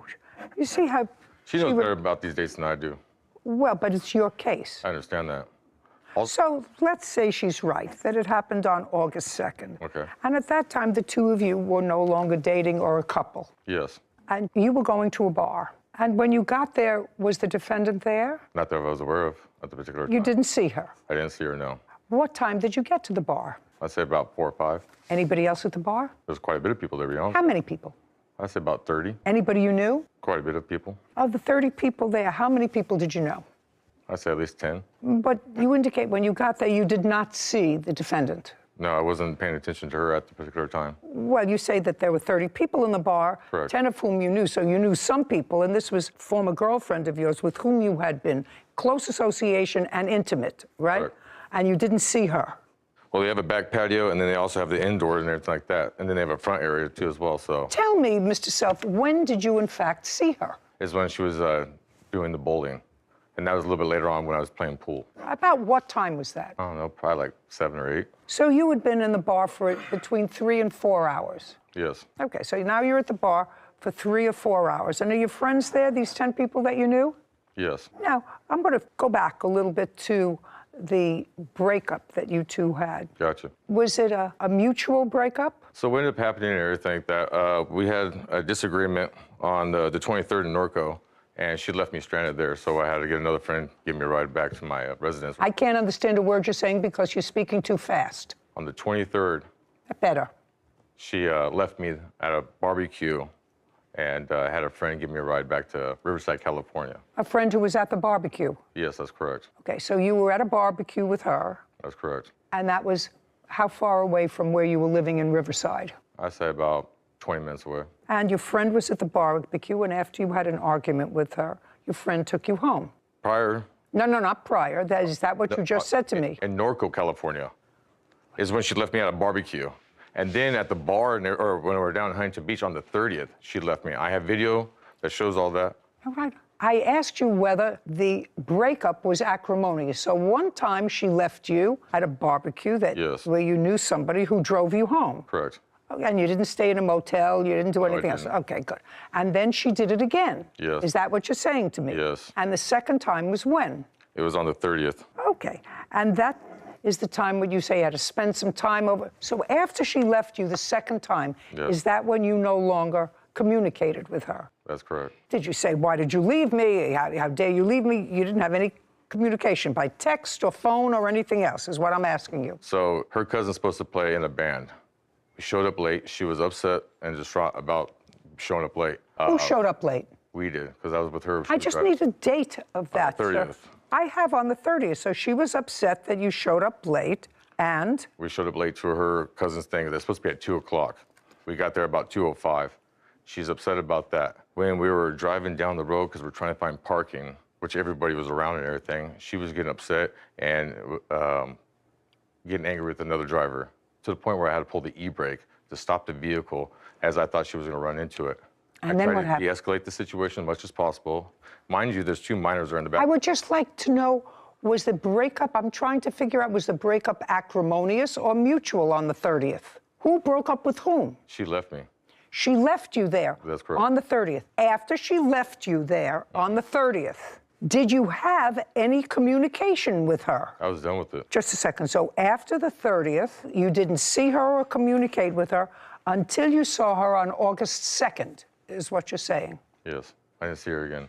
Didn't see her again or communicate with her from the 30th of July until August 2nd, a few days later. Yes. Is that what you're saying? I believe so. I can look at my records right now to see, but I don't believe I gave her a call or anything like that. Okay. And when you saw her at the bar that you were in, you saw her later between 6 and 7. She was bowling. Mm-hmm. It's not an answer. The answer is yes. Yes. She was bowling. You were playing pool. Correct. And what this is about is your phone, which Yes. you're missing. So Yes. tell me about the phone, sir. So I have a Note 10 Plus that was behind the bar at the time, instead of going to my vehicle, which I typically charge it from that Just a second. So you were charging your phone at the bar. Correct. When had you put the phone in to charge it? Later on that evening, around 10, maybe 11, I'm guessing, because 10 or 11? I'm Just a second. 10 or 11. So, there's a few times I actually go in there, I charge it, then I use it for a little bit. well, go back but there. you saw it the last time. I apologize for that. Last time you saw it, you plugged it in. It was like 10 or 11. So now you've been in the bar from 4 to 10 or 11. Yes. And she was there, at least as far as you know, from about 7 to 10 or 11. Yes. Keep going. So I charge it, and What were you doing with the phone all evening? talking, texting, texting and stuff like that. Texting. Communicating, yes. To whom? Friends. Friends. What's going on, social media, all the good stuff. Okay, go ahead. So anyways, I was playing pool. I went outside, had a cigarette, and then that's when she, at 12:33 is when she ended up with her girlfriend looking around and all this other stuff. Like I stated before, I have the video that shows that on the camera. Would you like to see it? So far, I'm not understanding you. So why don't you explain it to me, and then you can show it to me. So far, it's all a jumble. 12:30 at night. You have 12:33 is when she stole the phone. is when she stole the phone. That's correct. And you bought the phone when, sir? About 2 years ago. And how much did you pay for it? I don't know, I think like $800, $700. Well, this is your case. How am I supposed to figure out? You're suing for a phone that she took. How am I supposed to figure out how much she owes you for the phone if she took it? I don't know how much I paid for it, but I know it retails for about $1,200. Show me. So I got the case cover. What kind of phone was The it? Note 10 Plus. The Samsung Galaxy Note 10 Plus is typically $395 to $512. At this point in time, yes. Well, that's what it would cost you to replace it. Okay. Now, you do not deny that you put your hands on his phone in a manner in which you intended to have it removed from his custody which means, according to you, you took the phone out of the charger and threw it in the trash or in trash someplace. So far, Mr. Self, the defendant acknowledges that she took the phone and trashed it. All right. And I want you to make sure that you answer my questions carefully. While you were at the bar between 7 and 12, did you ever show anyone at the bar a photograph of the defendant? No, I did not. Now I'll hear you.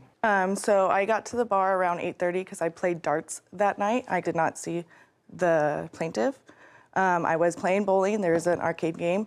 And when he came in, he started showing videos of me. That's incorrect. Don't speak. Caption coming up. There is a protective order in place, and if you want to vacate that protective order because you question service, you better do so. In the meantime, I suggest you stay very, very far away from her.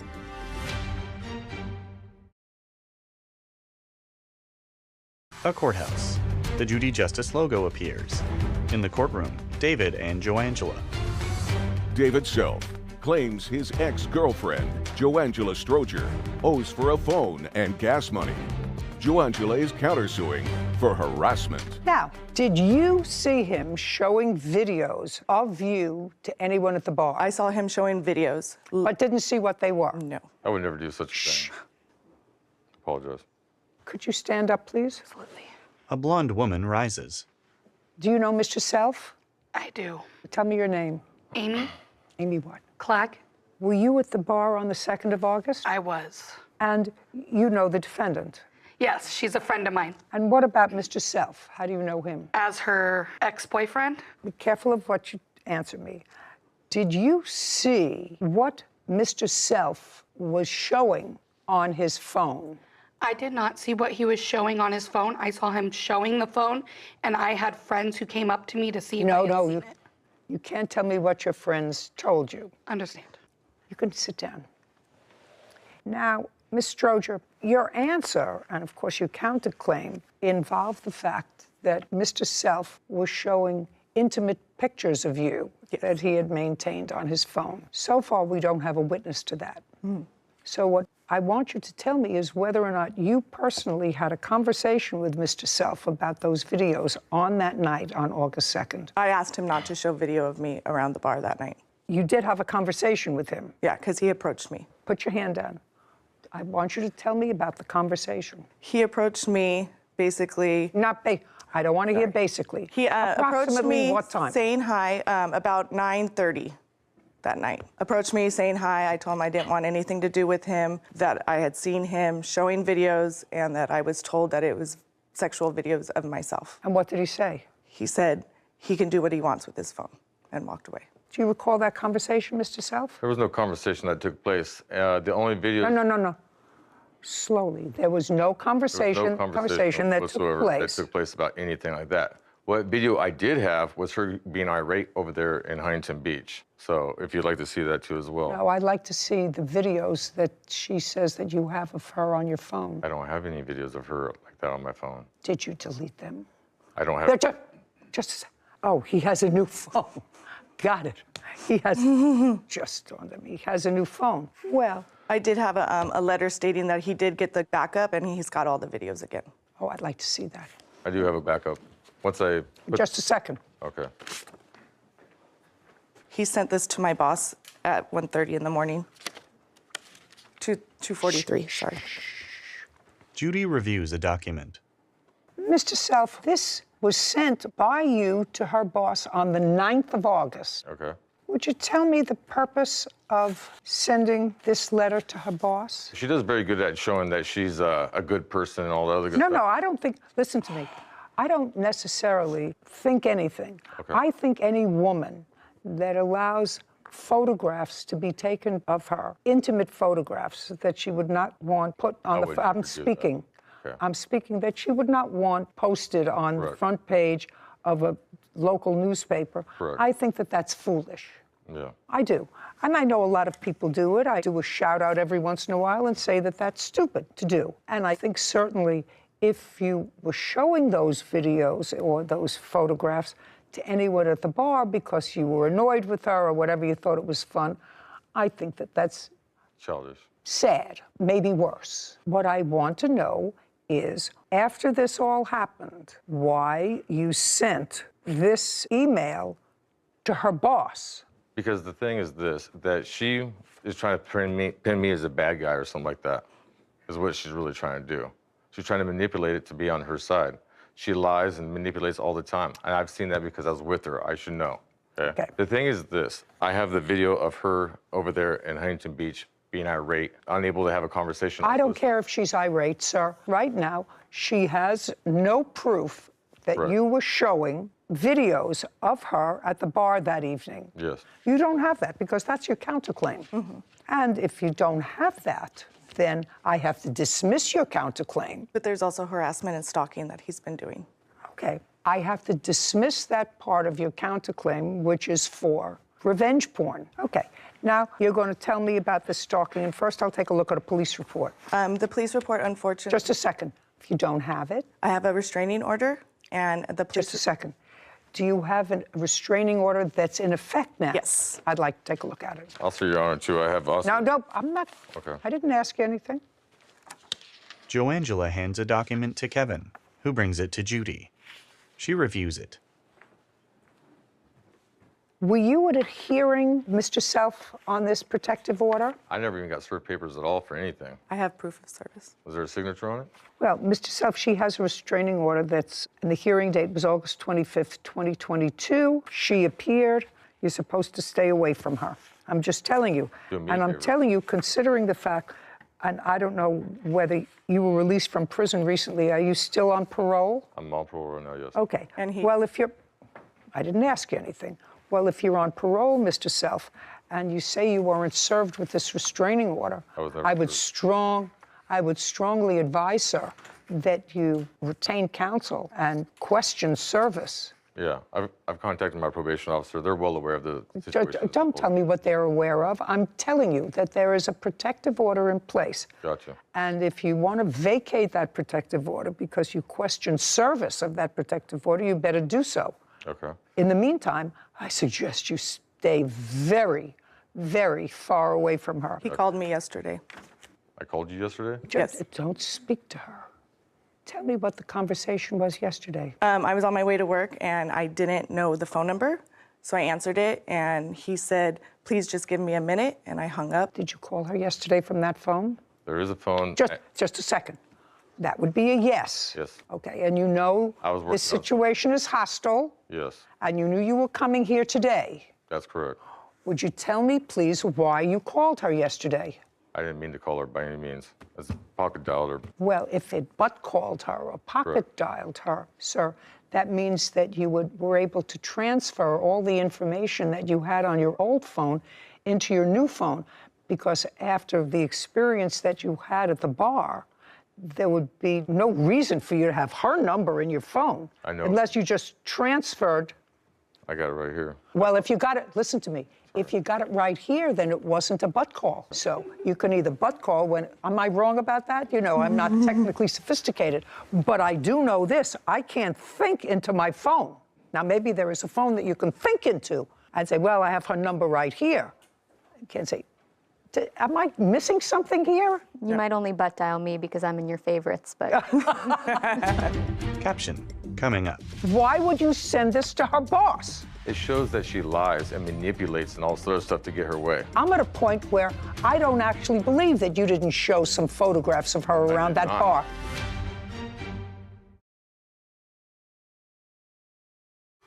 A courthouse. The Judy Justice logo appears. In the courtroom, David and Joangela. David Self is accusing his ex-girlfriend, Joangela Stroger, of throwing away his phone. Joangela is countersuing, claiming David shared private photos of her. Okay, so you called her. You want to tell me why you called her yesterday? I accidentally called her. What's her number doing in your phone? Because I keep all the numbers and everything just in case I have to get a hold of somebody. Because you know how many times I've been with her and back and forth, back and forth, back and forth? Yeah. Tons of times. You know what I mean? You know, sir, something, Mr. Self. I don't believe you, sir. Okay. I don't believe you, and I don't believe that there was ever any reason for you to contact her boss. I think she has an order of protection. Okay. I'd like to see proof of service. Do you have it? Yes. Oh, it's not connected with that. I'm sorry. If not, I have a picture of the service in front of his house. Yeah. Server's name, so it was personal service. And I do have a video after the fact of what she's talking about, the individual coming to the house. So I recorded I'm just reading the proof of service, sir. You said you weren't served. I I'd like wasn't to served. see proof of service. If you had proof of service, you were served. I wasn't served. Okay. Just because you take a picture in front of the house and everything doesn't necessarily mean anything. Oh, yeah, it does. Why is that? I wasn't even at the residence at the time. They took a picture of me. Yeah, I would suggest to you, Mr. Self, Stay away. I would suggest to you that hire a lawyer. Okay. If you think that the service was improper, I'm satisfied with it, and another judge was satisfied with it, and I still don't understand why you wrote to her boss. Why you wrote to her boss afterwards. Any other communications? To my boss, yes. May I see it, please? Joangela hands a document to Kevin, who brings it to Judy. She reviews it. Well, this is also written on August 9th, sir. This is from you, and it's a very graphic email to her boss. You want to take a look at it? I do indeed. Mm-hmm. I'm going to show it to you. Okay. Joangela smirks. Thank you. Kevin brings the document to David, who examines it. So this is really just stating the individual that they hired, that they... Now, I'm just asking you whether you sent that to her boss. That is my email address, and that looks Yes, like my so- writing. That's correct. Or Just- my- The question is, did you send that to her boss? Indeed. Okay. May I have it, please? And that was after the events, a week after the events of the 2nd of August, right? Okay, yes. You want to tell me why you sent that to her boss? Well, I mean, it's not telling them that she's a thief. You have to be careful of her. It's talking about sexual things. where is it saying sexual things in that? Oh, very easy. You say she lies to her boss about cramps while we lay in She bed. is literally taking off of work saying that she's, sick or So I'm asking you why. Why would you send this to her boss? It shows that she lies and manipulates and all sort of stuff to get her way. Okay. The fact of nature, I understand that. I've been to prison and all sort of stuff. I could be the bad guy and all that great stuff. I understand that. I'm not saying she's a good person. Correct. I'm not saying you're a bad person. Correct.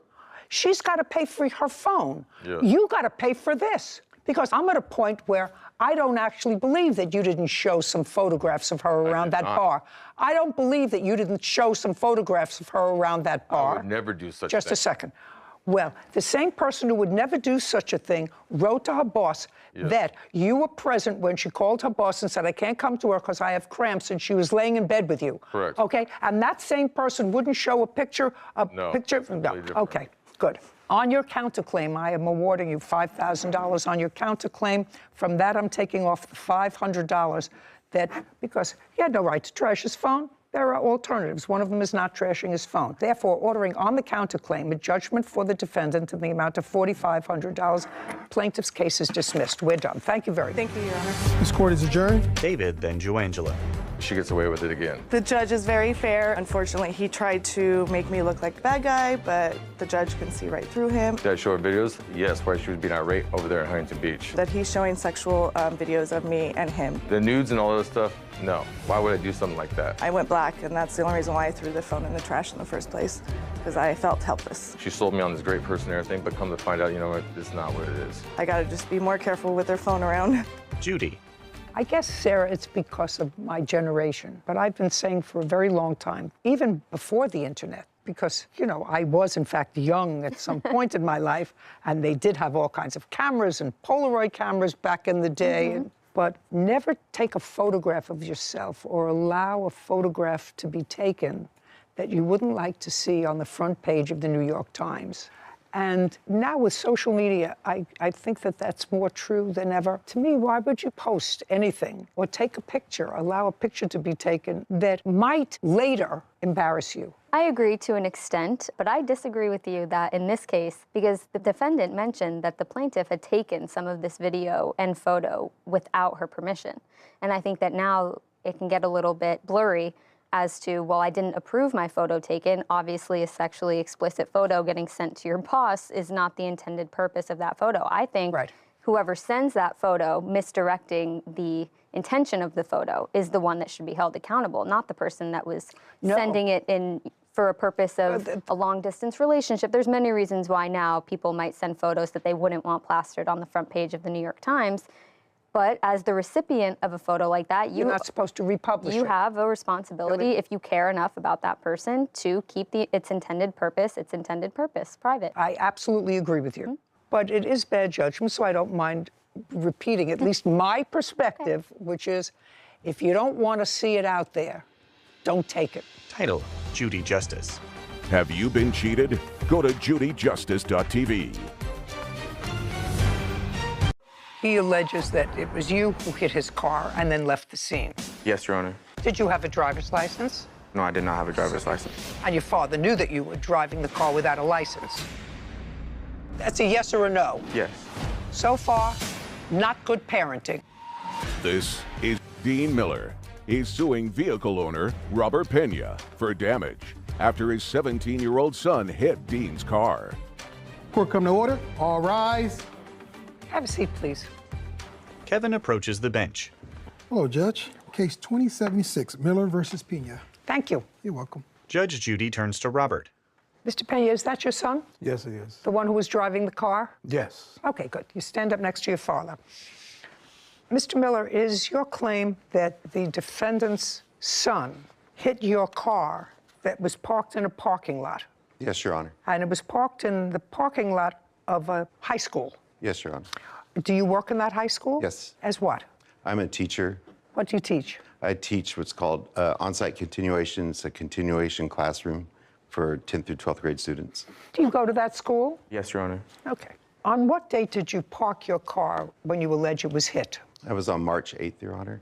You were in school that day. Yes, Your Honor. Now, you should know that in reviewing this case, Mr. Miller, because he was not there when his car was hit. Correct. Correct? And so he alleges that it was you who hit his car and then left the scene. Your father said it was not you who hit his car, and there's no proof that it was you who hit his car. That's what your father said. Before you answer my questions, I'm going to tell you that Mr. Miller has a video that he says was taken by school cameras that were zoned onto the parking lot that demonstrates that you actually did hit his car and leave. Do you understand? Yes, Your Honor.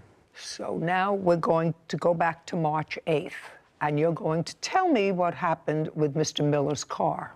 So I drive myself to school every day, or at the time I was driving myself to school because that was my only way of getting to school. Did you have a driver's license? At the time, no, I did not have a driver's So you were driving a car without a driver's license. Yes, Your Honor. And what kind of a car were you driving? It was a 1991 Camaro. Where did you get the car from? Me and my dad had gone off the street. It was a project car. How old are you? 17. Did you try to take a driving test? Yes. When? Back when I had turned 17, actually, in February of last year. And you didn't pass it? No. Did you take the written test? No. What did you take in February? The practical test. Just the practical test, the driving test? Yes. And you failed that? Yes. So despite the fact that you failed that, you drove the car, and your father knew that you were driving the car without a license? That's a yes or a no? Yes. Was there insurance on this car, Mr. Pena? No, there wasn't. So no insurance, no license.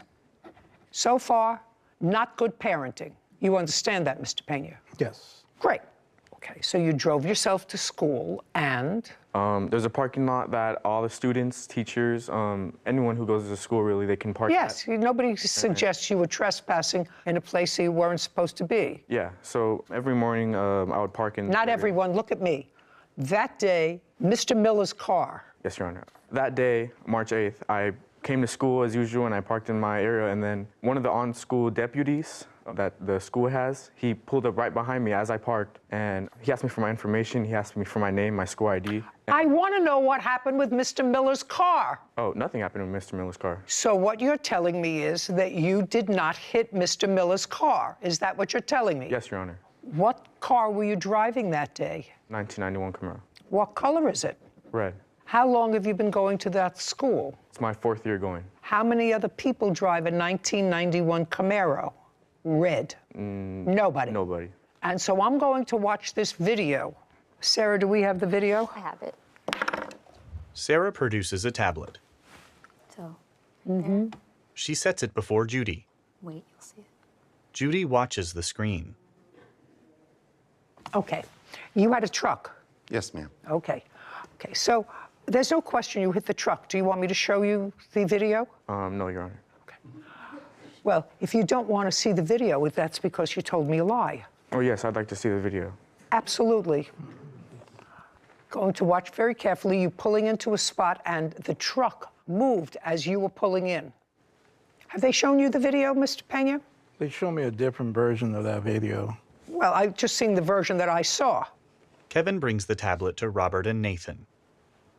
Got it? Yes, Your Honor. Saw the truck move, did you? Yes, it did. When you were pulling in next to it? Yes, I was. When you were pulling in next to it? So that didn't happen because there was an earthquake. That happened because you hit the truck. Yes, Your Honor. Fine. Now we understand each other, Mr. Pena? Yes. Great. That's a yes. Okay. Can I see pictures of your truck, please, and the estimate to repair it? Yes, Your Honor. Dean produces photos and documents, then hands them to Kevin, who brings them to Judy. She reviews a photo of a pickup truck with a scratched bumper. Have you seen the photographs? Yes, Your Honor. Okay. Totally consistent, right? Okay. Mr. Miller, you're from California? Yes, Your Honor. Do you regularly teach today? Yes. So you had to take a day off. Yes, I have a substitute today, yes. How many days off are you allowed? 10 per year. I've accumulated quite a few because I don't take many days off. You get paid for those days? I get compensated because I have sick days or personal necessity days. The reason I'm asking you these questions, Mr. Miller, because it's no question that you are entitled to have your car fixed. But that's, to me, even though that's all you're requesting, I think the fact that Mr. Pena allowed his son to drive a car without insurance and without a license, not only without a license, but knowing that his son took a driving test the month before and failed it, which means that he was not a good driver. Not a good enough driver to get a driver's license. And I have a lot of people in my family that don't drive well, that I don't like to be in the car with. But they all have driver's licenses because they managed to pass a driving test. So I know that you are only requesting the $1,524, but I'm actually awarding you $2,500. Thank you. And that's for the aggravation of, instead of Mr. Pena saying to you, I'm sorry, my son hit your car, because either his son lied to him. Your Honor, can I say something? Either his son lied to him, or his son told him the truth, but he lied to me. And he's the grown-up. He set an example for his son that said it's okay to break the law. Not only for you, because you take the car to school. Take the car to school, even though you failed. Take the car to school. It has no insurance.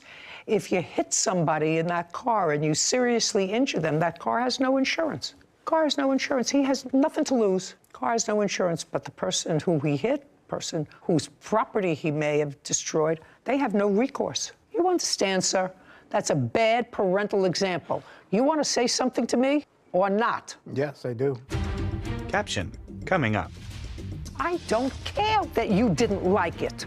That's not, as a parent, the lesson you should be teaching. And whether or not you like the way the sheriff spoke to him, that is totally irrelevant to me. Later. I paid as much as I could supporting him. I wasn't getting paid rent for his room. What happened is you both sort of took advantage of this rent moratorium. Not true.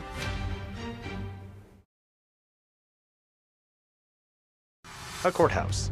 The Judy Justice logo appears. In the courtroom, Dean, Robert, and Nathan. Dean Miller claims vehicle owner Robert Pena owes for damage after his 17-year-old son hit Dean's car. Go ahead. My thing I didn't like was how he got approached. I don't care whether you like it or not. That's what I didn't. I don't care whether you like it or not. Did your son come home from school that day and say, I hit somebody's car? No, he didn't. No, he didn't. Nowhere. And just a second. And when you asked him whether he hit somebody's car, what did he tell you? Just be careful. He said, I think. He felt intimidated just a second. by I think. the sheriff and him. I don't care that you didn't like it. That's not, as a parent, that's not, as a parent, the lesson you should be teaching. First of all, you allowed your son to violate the law. You allowed it. And then, I mean, I would certainly know whether I caused that much damage. He knew that that car moved. So either he lied to you or you lied to me. And whether or not you liked the way the school official spoke to him or the sheriff spoke to him, that is totally irrelevant to me. That shouldn't be the takeaway from this. The takeaway from this is you're supposed to follow the rules. The rules are meant for everybody, and that includes you and your kid. Judgment for the plaintiff in the amount of $2,500. We're finished here. This court is adjourned. Police officer came behind me when I parked and accusing me that I'd hit someone. The school deputy saw the video, knew the car, so he approached the student. The person who I supposedly hit came out with a megaphone yelling at me. There is no megaphone, so I don't know where that came from. Telling me that I'd hit him. So I was kind of like freaking out. I didn't really know what to think. If it happened to me, he could hit someone else. And I didn't know I hit your car. Like, did I hit your car? Like, I didn't even know what to think. I could have sworn I did not. This was fortunate that it was just a parked car in a parking lot. It is time to get his license, yes, that is correct. It is time to get the car fixed and just get some closure on this. Sarah. In our family, we would call that contact a love tap. And as someone who has had a few run-ins potentially with stationary objects, I will tell you. Not potentially. I will tell you, you know when you hit a stationary object, even if it's just a light little love tap. So I just thought it was outrageous that the defendants, father and son, they knew that there was a video and still took the position of, nope, nope, nope. Well, his father's position was, I didn't like the way they spoke to my son, and therefore, I'm not responsible. They shouldn't have spoken to him. I mean, he's 17 years old, but he looks like a man. He's taller than his father, you know. You have to take responsibility. But you have to take responsibility and not drive a car, especially. You failed a driving test. The most basic thing. I mean, you know, we have I will people... say, I did pass on the first try, so... Yes, but we have people in our family who actually did not. Okay, yes. And they will didn't not be drive... named. And they didn't drive a car. Yeah. Until they could pass a driving and test. their parents were the first ones to say, no, no, no, no. No shot until you pass that test. Absolutely. So parents need to be responsible as well. Right. Case 2104, Birkeland versus Lefkowitz. All party, please step forward. Shannon Birkeland is suing her former roommate, Ian Lefkowitz, for unpaid rent and eviction costs. Ms. Birkeland, how long had you lived in your residence? Prior to the defendant moving in? Yes. 2 years. And how long did you live there with the defendant? A total of 5 years. You lived the in defendant, I'm sorry, 3 years. 3 years. This month would have been. And for most of that 3-year period, what kind of work do you know that the defendant did? Computer work and music producing. How do you support yourself, sir? I produce music. I don't do computer work. Produce music for whom? Various artists and brands and whatever. How long have you been doing that? Since I was 13 years old. How old are you now? 32. You have a corporation or an LLC? Not currently standing, but I do have one that is out of commission right now that needs to be reestablished. When was the last time you filed tax returns? Last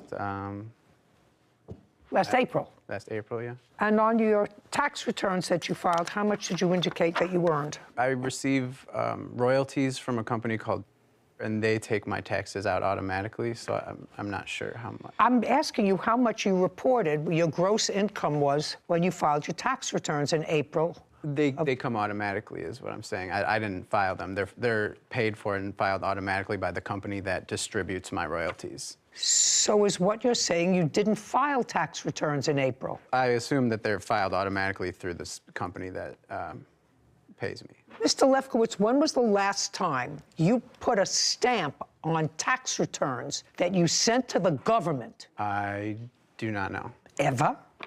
You have to think. No, ever? Like I said, where I make most of my money, if not all my money, comes through a company called, which they take out the taxes automatically before paying me. So I've never filed through that. I just assumed that it was already taken care of in that way. You assumed wrong. Okay. Okay. There came a time, Mr. Lefkowitz, you lived there for 3 years, but there came a time when you stopped paying rent. Correct. And what was your rent when you moved in with the plaintiff? $1,200 a month. You had your own room? Yes. Bathroom? Yes. You moved in what month and year? 2019 in October. And as you said, most of your money comes from royalties, and I assume that's royalties on past work. Yes. And you've been existing on that for how long? 8 years or so. So how much do you make from these royalties? You pay $1,200 a month rent, you have a car. Mm-hmm. Uh-huh, it's not an answer. Yes. You have a how car. much do I make? So you have a car, you have insurance. Yes. What kind of car do you have? I have a Honda Clarity. What year? It's a lease. It's a 2021. And how much do you pay a month for the lease? $395. Does that include insurance or does it not include insurance? Does not include insurance. So you pay an additional how much for insurance? About $350. So you spend $700 a month for your car. Correct. And let's get back to, you moved in October of 2019, your rent was $1,200 a month. And you lived there until when? Until about 2 months ago. So September 4th or 3rd is when I moved all my stuff out. And when was the last month you paid rent? That would have been in December of 2021. So you lived there January, February, March, April, May, June, July, August, and part of September. So at least 8 months that you lived there and didn't pay rent. Mm-hmm. Well, I wasn't there for August, pretty much the Your entire... things were there. Sure. If your things are there, you're there. Okay. Because that's part of what she's suing for. Rent that you didn't pay. Mm-hmm. Are you still living there? No. Why not? I was evicted. When? The exact date is August 2nd. I do have my paperwork for notice to vacate and all that. Just a second. Sure. On August 2nd of 20... I'm sorry, that was the court date, and that's when the judgment was made, was August 2nd. And when did you move out? 2 weeks later. That's not true. And you were evicted for non-payment of rent? Yes, for 2 months. Yes. Yes. Just a second. You were evicted for non-payment of rent? Yes, for 2 months. Well, show me that it was for 2 months. I just want to see that it was for 2 months and what 2 months those were. That page right there. Shannon hands a document to Kevin, who brings it to Judy. She reviews it. No, you didn't leave until, let's say, September 1st. That sounds more like it. You didn't leave until September 1st. I'm sorry, Your Honor. I did mistakenly speak. I do remember that the judge... Don't tell me what the judge said. I'm asking you when you left. Gave me 6 weeks from that date of August 8th. What so I left September 8th. And you left at about the same time. I left prior, but I called my neighbor at... Just a second. Yeah. You left at about the same time. A few days before. Fine, that's at about the same time. She actually left after that. I talked to a neighbor that said around the 14th that she was still there. You can't tell me what the neighbor said, sir. That's why I stopped you before. Caption, coming up. Well, I know there's a moratorium for COVID, and the government shut my business down. That's what he so says. I knew that I had protection. He's saying the exact same thing you are in his answer. You two are soulmates. Hey, no, Your Honor, I'm sorry. Ian grins. A courthouse. The Judy Justice logo appears. In the courtroom, Shannon and Ian. Shannon Berkland claims her former roommate, Ian Lefkowitz, is responsible for unpaid rent. Okay, this eviction notice is dated May 26, and it says that you didn't pay April or May. Correct. But both of you lived there in June. Did you pay June? Yes. Show me proof. Show me proof that you paid June and July. Show me proof you didn't pay April and May. Show me proof that you paid. My proof? Your proof. Is in the fact that I don't owe any rent except for when the moratorium lapsed, and I... No. I don't have a receipt. I don't have a receipt for payment. Then just say I didn't pay rent for June and July. I did not pay rent for June and Well, July. just answer that question. So you didn't pay rent for yes. June and July. Yeah. Here we go. And you didn't pay for April, May, June, and July. I know you didn't pay for August. There's no question you didn't pay for August, and you were actually there in August, so you didn't pay for 5 months. I guess, yes. Okay, yes. And the reason that you didn't pay rent for those 5 months was what? I had spent all my savings on paying rent, and I had none left. I paid as much as I could, supporting him. Just a second. The best I could, and I... What happened is you both sort of took advantage of this rent moratorium. Not true. Well, if you didn't pay rent for April, May, June, July, and August, what were you doing? Waiting for him to pay his rent because I couldn't afford to pay for my station. Just a second. Yeah. You didn't pay any rent. You didn't say to the landlord, I have a roommate. I can't take care of him. I'm giving you my half of the rent. Well, I know there's a moratorium for COVID, and the government shut my business down. That's what he says. I knew that I had protection. That's what he says. He's saying the exact same thing you are in his answer. Did he go to court and do the paperwork and do the filings and Who cares? And I do. Who cares? I don't. Each of you seems to be living. You operate your hair business out of your house. In addition to another business, yes. Whatever. You operate your hair business out of the house. He operates, I don't know what he does, but I know he's 32 years old, supports himself, spends $700 a month on a car, spent for a long time $1,200 a month rent, and can't remember the last year or the last decade that he filed tax returns. So whatever it is, this is your problem, Miss Birkeland, and this is what I actually didn't understand when I read your complaint, because what you're looking for is 8 months' rent from him. Correct. You didn't pay the rent. I shouldn't be evicted. I asked him to leave every month that he didn't pay me. Should have read a cutter. I had a business as a hairdresser, and I went out to rent a station, and I was out for 4 months to pay for a station. It doesn't because matter. I wanted to go back to be my nice space that I had created for myself, and I've worked my butt off for, and my clients liked. I wasn't getting paid rent for his room. I wanted to move my studio into his room and make it my hair salon. So I can have 2 businesses now out of my home. I have 0 income, 0 businesses. My life has not been easy, and this home was the one thing that I've worked my ass off for. It's the only thing in life that I loved, besides my Miss Birkeland, did you say to your landlord, yes, I have a roommate. Yes. He's not paying me his half of the rent, but I want to show you in good faith, I am going to give you my portion of the rent. You didn't do that. Yes, I did, Your Honor. Well, show me. Just a second. Show me. All I know is they say this is your evidence for the full amount of the rent for April and May.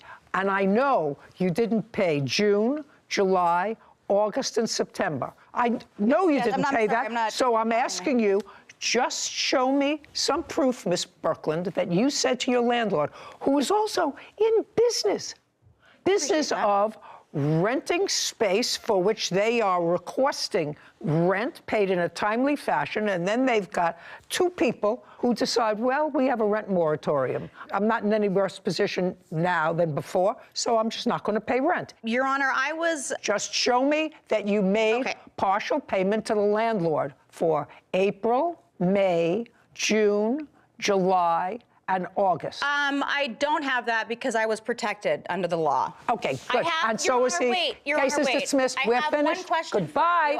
Goodbye. Listen, you two are so. You're just. Attempted to pay full rent. You two. And I was able to bring my business into the house. You two are soulmates. You both relied. No, Your Honor, I'm sorry. How? This court is adjourned. Soulmates. You both took advantage of a law, and you both lost. Goodbye. I have nowhere to operate both of my businesses. I created one during COVID. We both exercised our rights under California tenant laws. Which I would have had I had a room that he wouldn't leave. You know, that's just what it is. Every month I pleaded with him. That never happened. I cried, I fought. She never asked me to leave crying, approached me, or nothing. If it can be helped, don't have a roommate. Sarah and Judy. क्या मकसद है यानी कि 4 minute एक mission है ना ये गुदा एक मिशन है पहली मिशन है क्या है ये तक मैं बाद डाला वाले बोला ना मैं आवाज लाइसी दे उते ना ना आवाज ही जेन वन में सी मेरी ये मकसद ये एक ये तो है कि मेरे नाल मुलेर बनवाई है बोला एक बड़ा का लिखावी सही ना क्या ये तक नहीं लबनी ये जिदे मैं सड़े ना पे ना उतो ये बंदी कह दी सिर्फ मेरे को होंदी है बस वो मैं को तू दिखाऊंगी तक दिखे समय मैंने